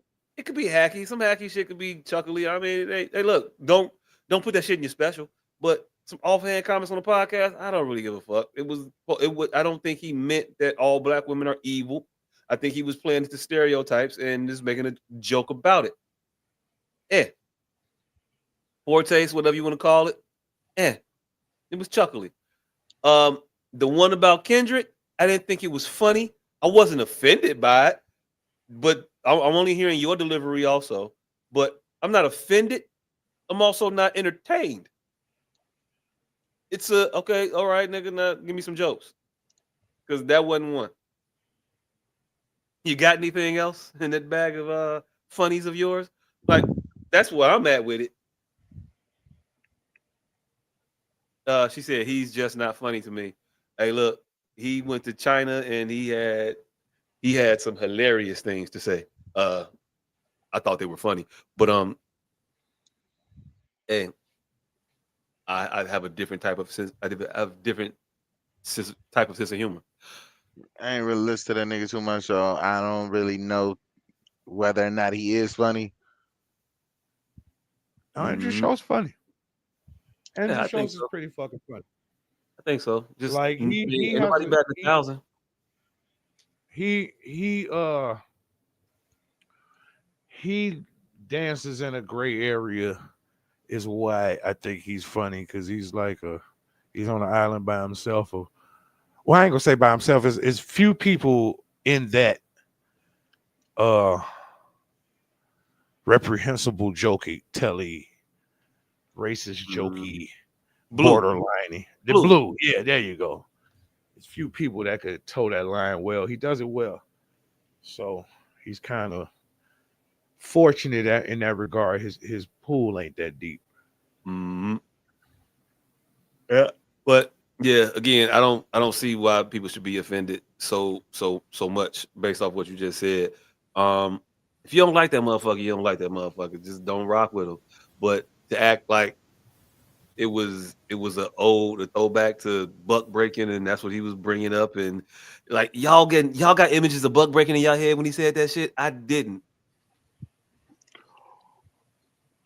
I didn't think of no Django shit. I ain't thinking no slavery shit. I wasn't Yeah, drawn back to a plantation and cotton and a time long, long ago. I wasn't none of he- this shit. according to the retelling of the joke that I just heard, he didn't even say he wanted to. He just said I could. Hmm. And wasn't nothing you could do about it. Not because you're black, because you're small. Because you're a wee little person. But the thing is, you got to know your place. Like Randy Tiny Jackson better man. not be talking that Jackson shit. We know you a Jackson nigga, but don't you get up here talking none of that Jackson shit. It's kind of like that. Yeah, if you ain't Jermaine, if you, yeah, If you ain't yeah, at least Tito, nigga, shut the yeah, at fuck least up. Tito. Yeah, you got to be ranked higher than Tito. Yeah, Hey, to be in here talking about that Jackson shit. Catherine can't even talk that Jackson shit. nigga, if you made the reunion tour, I guess. I don't know. Nigga, would you let Catherine walk up to you talking some stone cold cash Jackson shit? Motown, Barry Gordon, Oh shit, yeah, Catherine. rest in peace, Tito Jackson. I'm a wait. Tito pass. You tell up ass a little Yeah, while ago. Oh yeah, shit. about Let's a be month Tito ago, pass. nigga. Uh, I'm letting Catherine get that shit off. Yeah, No, cat. you're not. Yeah, No, yeah, you're not. No, I you're am. not. She You can talk ain't all letting the Jackson Catherine, shit she wants. She squirted out all the motherfuckers. So fam. You is not letting Catherine tell you shit about the Wiz. I'm Hey, letting cat, Catherine cat. tell me anything she want. Now, am I letting Latoya get some shit off? No. Yeah, yeah. Marlon ain't getting that shit off. Randy ain't getting that shit off. Catherine and Joe, they can Oh, talk this you definitely let Joe get it off before you become a Jackson, nigga. Joe still got it in. shit. Nigga. So Hey, Joe still got one on deck. hey, look, tangent, but not really a tangent. I saw an interview earlier today. It was a short. They were interviewing the Jackson Five, and they was talking to Joe. Mike was there. Everybody was there, and Joe was talking about parenting these boys now and what you have to do to keep them in line. And what he said he did to keep them in line was a little bit different than what I had saw in the movie. He just said, we just keep Mike. He knows sometimes he's a problem. I just got to put him on punishment, take his allowance, don't give him no money to spend, stuff like that. And then they zoomed in on Mike's face, and he was like, "Nigga, if you Whoop my ass. nigga, you beat the shit out of me 2 weeks ago." It was like that. So yeah. I thought that shit was funny. That was a little side note on the Jacksons because I saw this today. But back to Andrew. Hey, no. Why are we talking about abusers? Well, let's stay with abusers for a quick Trying not second. to You go just down a brought some other. tangent. Shit. No, you brought some other shit to my mind. Goddamn it, Yeah, I gotta be it's gonna be a serious. short. It's gonna be Go a ahead. short tangent. It's gonna be Go a ahead. very short tangent. Uh, it's it's a certain type of woman that can make you identify with Ike Turner. Like Nope. that's Nope. no, Yep. it is. I didn't say you're gonna do it. Nope. I'm just saying there's a thought to cross your mind. You go, I can see Nope. why I Ike don't even know why you Turner's talk got about Ike. We was talking about good old child abuse, and you want to bring Ike into this shit. Nope. abuse is abuse. Nah. Look. Um. Nah. I'm not. I don't care what she said. I'm not. I'm not understanding Ike now. I get Ike. Yeah. Yeah. Nah. Yeah, you will get Ike. I ain't saying you're gonna go Ike, but So it's you, that one interview that he did with Barbara Walters where he sat there like, and well, see, sometimes she just be in a funk, and I'd be like, and she like, huh? I'd be like, and she be like, huh? I'd be like, and she be like, huh? Then I go upside her head, and she smile. It's times like that where you can identify with Ike. I mean, maybe you, not me. Also, my face is on the screen. Yours is not. That's why you identifying so yeah. readily, easily and shit. Motherfucker be trying to get us in shit because our faces is up here. He say the wildest shit when he got his camera off. Right. Just for the record, this is the sound of my voice and what I sound like when I talk. Right. I don't sound nothing like him. When I'm talking, you see my lips moving. Ike Turner was a saint. So my lips didn't move, right? I ain't no ventriloquist. Man, yeah, wasn't I. The saint of broken bitches. Like what? Yeah. Andrew, I ain't finna cancel him for that. I mean, there was plenty of other shit that you could possibly cancel him for if you wanted to. That one ain't one of them. Motherfuckers get fucked that day, B. Want me to tell you? I'm kind of with Riley on this one.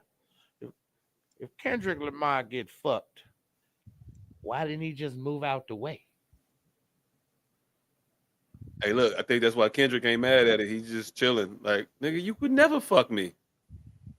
The end. Oh, quick Kendrick bashing session. So there's this new theory going around that Kendrick. Well, I don't know if it's new or not, but they're saying he a plant.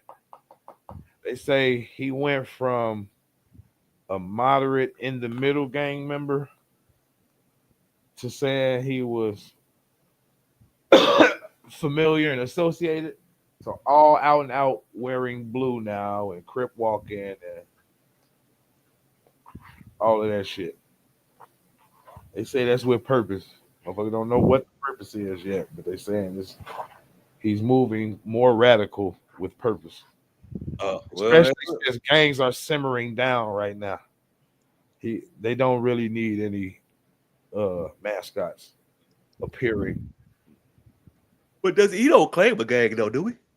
He doesn't, but he's been doing a lot more leaning as of late, wearing a lot more blue, doing crip walks in all of his videos.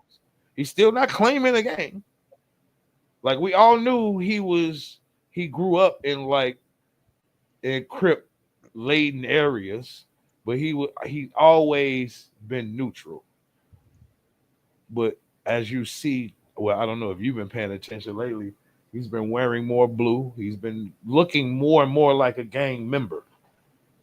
I haven't noticed it, but hey, look, do what he does. Get it out there. Lone thing. I mean, I don't know. It should be what it be. He never really. He always straddled that fence of I'm on some thug shit. Or I'm gonna talk about some thug shit. Or we'll talk about some righteous shit. So and Oh shit! Damn, with that Luigi shit, I wanted to compare that shit to Dirk's situation. Like, if that's vigilanteism, I was in the bathroom having that thought. Though, the throne is where you have your best thoughts. But if that's vigilanteism, how short is that to leap from that to what Dirk's situation being vigilanteism? Mm. I mean, at a point we could slippery slope every fucking killing into I mean, vigilante. that really ain't like a slippery slope. Like I said, vigilanteism is somebody acting as a government agency, Yeah. and Again, he because trying to kill somebody he thought that should have been prosecuted for his friend's murder. where you finding the argument here? I said at a point we could equate everything to vigilanteism. If you getting your get back for a motherfucker you thought didn't get no consequences for their actions, vigilante. Technically, yeah. But was it for the great? Did he do that for the greater good of society? I don't think so. Was that his intention? I don't think so. I mean, it don't have to be for society; it just have to be acting as a government agency. Again, say it however you want. I think if you're trying to do something for the greater good of society, vigilante. I'm gonna give you that moniker. If you are trying to do something for your personal aggrievement, revenge. There you go. That was Is it. there any overlap? Yes, there's overlap. Definitely overlap, and that's where you gonna find all of the muck. Now you got to sort All it in out. the fuck. Because I was You just got to about to start ask a pulling few and more sorting shit out. questions. Hey, that's where all of the muck is. Because I was just about to ask a few more questions, but nah, nah, yeah, because that's where all of the muck and mire is going to be in that overlap of where vigilantism meets revenge, where you Mhm. can't be involved in the situation. See, that's what made me stop watching Power because Then they go now Ghost, start pulling his own hits. no, no. See, it was too well written. This is why I'm talking about people who pay attention to words. Ghost made sure he didn't go take care of none of his own business. That's what made it vigilantism. Ghost took care of a shit ton of his own business. What you talking about? Ghost did his own business in his own time. When he was being Batman at night, he was killing other people for other people. Okay. That's what made it completely vigilantism. All right. He was judging other people as a government agency. They was strictly being literary. That's what pissed me off about that shit. Because he went to a fucking AA meeting or a grief meeting or whatever, and he started going to kill those people's assailants. That was at a point. That was at a point in the series. Yeah, he was doing that shit. Yes, that's what made it vigilantism, and they were purposeful in that by Hey, making it. but he Yeah, killed a lot of other motherfuckers on some gang shit. but they alienated that. Fucking You my do shit. understand that though, right? Yeah. So Yeah, I'm talking about the line in the sand that they drew. yeah. Oh, you, I'm specifically speaking to the line in the sand that they drew. So I know he killed a bunch of other people. Yes, I know. I'm specifically speaking to the line in the sand that they drew that we are attempting to draw here tonight. uh, They were clear in drawing that line. We are not so much. My thoughts don't be as erratic as y'all like to make them seem. There's a clear line of what I'm saying. Ghost, that was a written account, and you could tell because it was strictly adhered to the word vigilantism. We tonight don't, I ain't gonna say have the luxury, or we have the privilege of not having to be so staunch. So we're having a discussion. But again, if you consider one vigilantism, what prevents Dirk from using that as a defense? he could. Um, good luck. We'll see. It's 1 o'clock. Well, we almost talked about this week. We almost talked about Charlemagne defending Andrew Schultz. Oh yeah. I forgot what he said. It wasn't even pertinent nor important. Uh, we almost talked about DJ Mustard's settlement. Senator Josh Hawley presses Visa and MasterCard on profit margins. Collapse of Assad regime in Syria is a big loss for Russia, Iran, and Hezbollah. Urkel said put some respect on his show. Yeah, that nigga created a whole I ain't gonna say created. He definitely steered. He steered, he chiseled out a trope that already existed in his image. Yeah, he Uh did it better than anybody. he He didn't do it better than anybody. He just did it. He made geek into a fucking computer nerd. I mean, what more can you say? It's just it's the thing about doing it better and just inundating the motherfucker. Like I got a homie who just say goofy mod so much that I think of it as his phrase now, Mhm. Yeah. even though it's not. But he say it so much, I be almost embarrassed when I say it like I'm stealing from him, even though I'm older than him and been saying it longer than him. But yeah, pick of black couples and mixed race couple. Who looks the happiest? Video clip. Teacher shares conversation between herself and a parent. Uh, hold on. There's something else we didn't talk about because I was posting some shit. I don't know if it came through or not. But yeah, that DJ Mustard, I was amazed that that nigga had as much money to give. Like I really didn't see that. Mustard. I didn't see that nigga making that much money. Like at some point, somebody gonna have to go reevaluate that. If I was him, yeah. That readjustment gonna come real soon. Oh yeah. hell yeah, y'all judging me off this motherfucking Of that not like us I summer. like us. Y'all see what Drake said, baby? It's fake. It's all fake. I ain't seen none on no numbers. Damn. Oh, so we talked about this nigga being shot. I don't know what this is in regards to. Some crazy looking chick with some big ass eyes.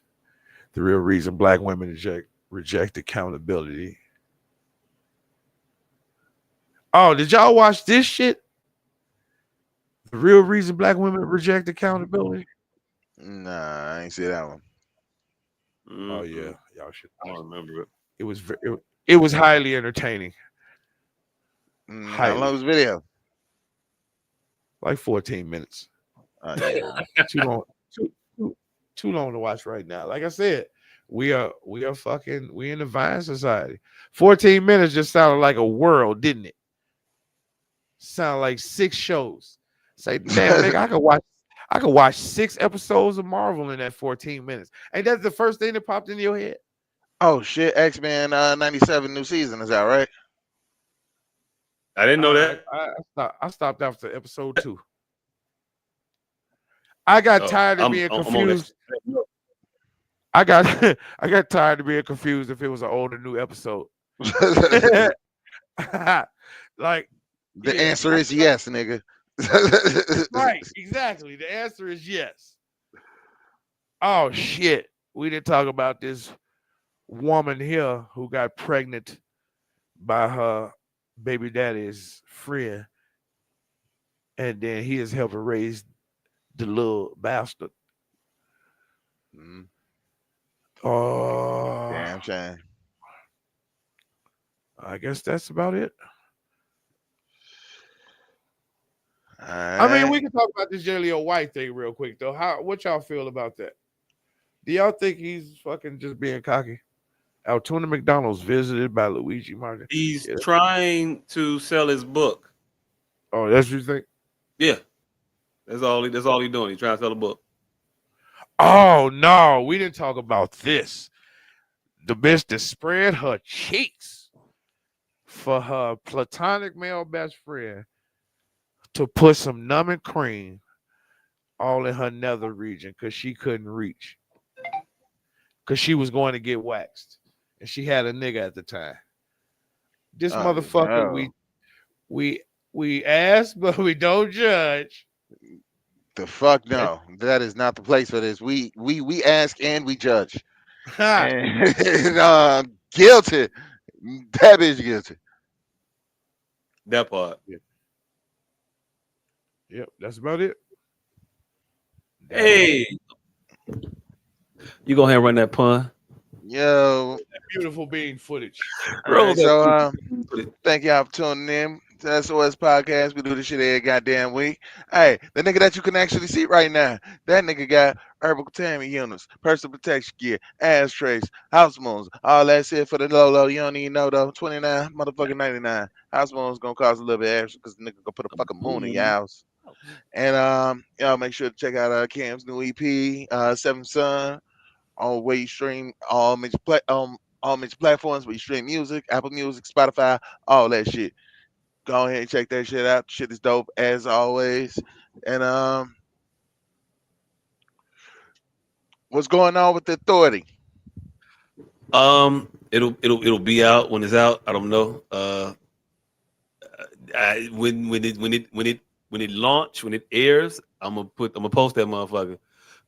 Till then, just I don't know, keep refreshing your browsers. I don't know. Mhm. But we got that's coming out it eventually.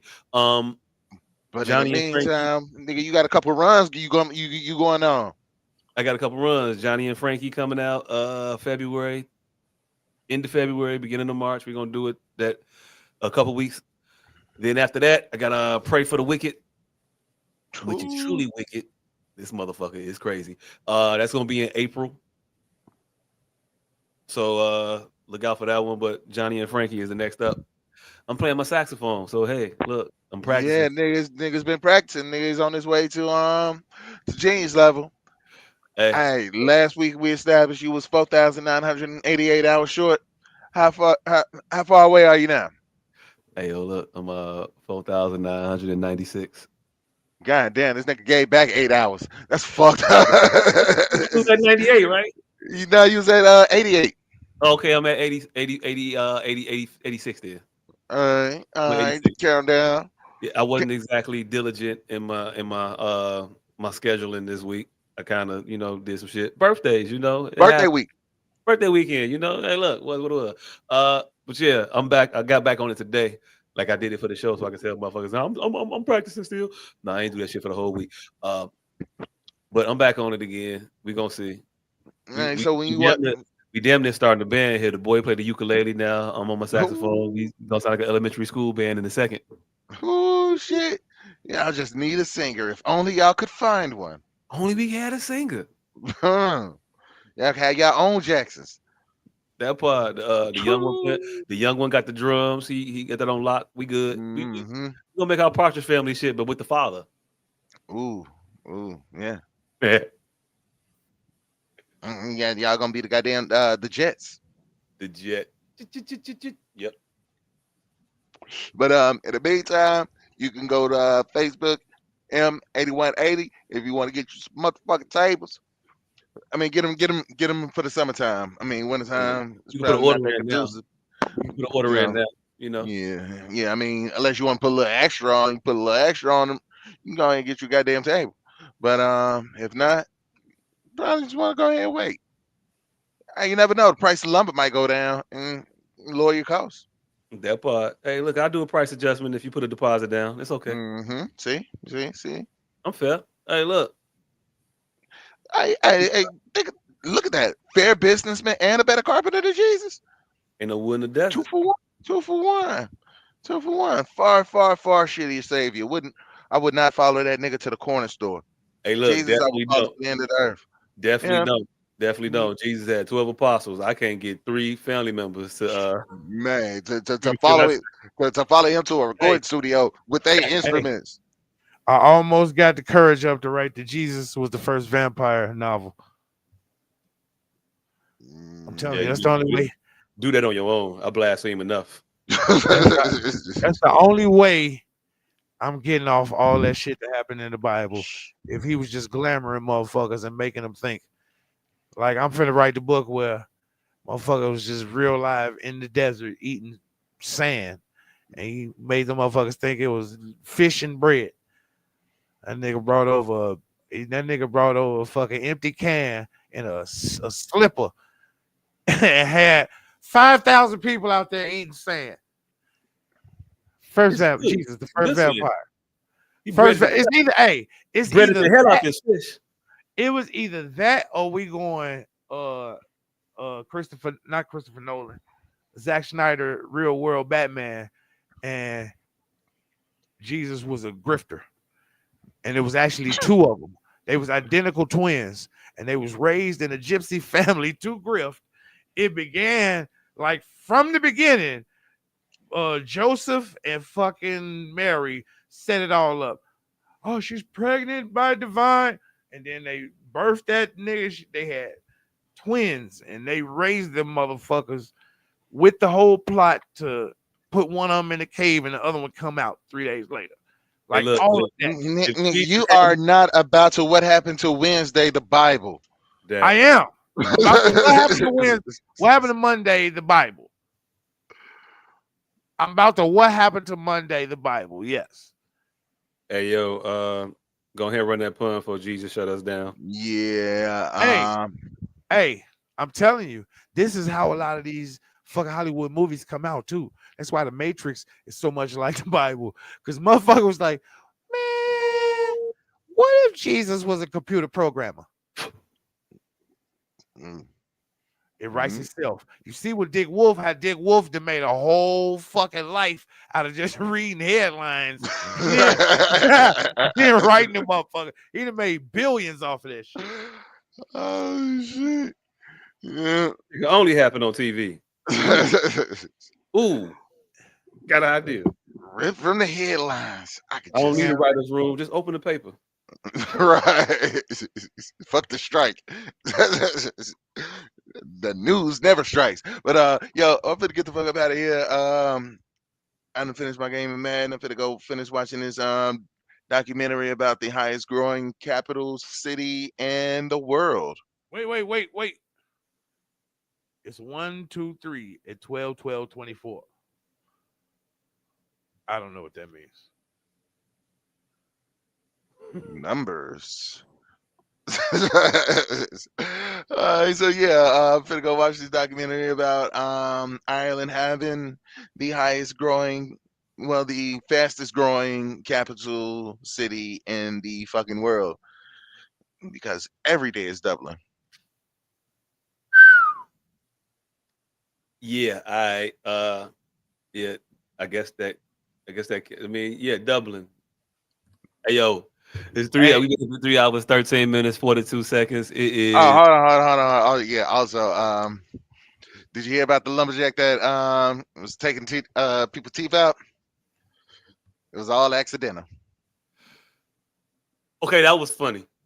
Fuck with that one.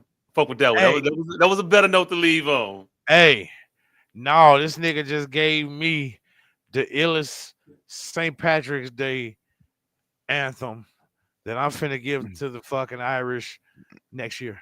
You finna flip the Rick Ross? Yes. Yes. Yes. Every day is doubling. Double and double and Double and double and double. double and double. Is it Every bad day is pipes? doubling. Hey, we finna find some Irish soccer game and we finna sell that to some. We finna make at least 20,000 off that. We're gonna Hey, sell that shit to some Irish soccer team. if we can get somebody to play that bass line on the bagpipes, we in there. Hey, but we out of here. 3 hours, 14 minutes, 45, 46, 47 seconds. You've been here this long. Don't forget to like, subscribe, and share this motherfucker. We appreciate y'all. We do S.O.S Podcast. We out.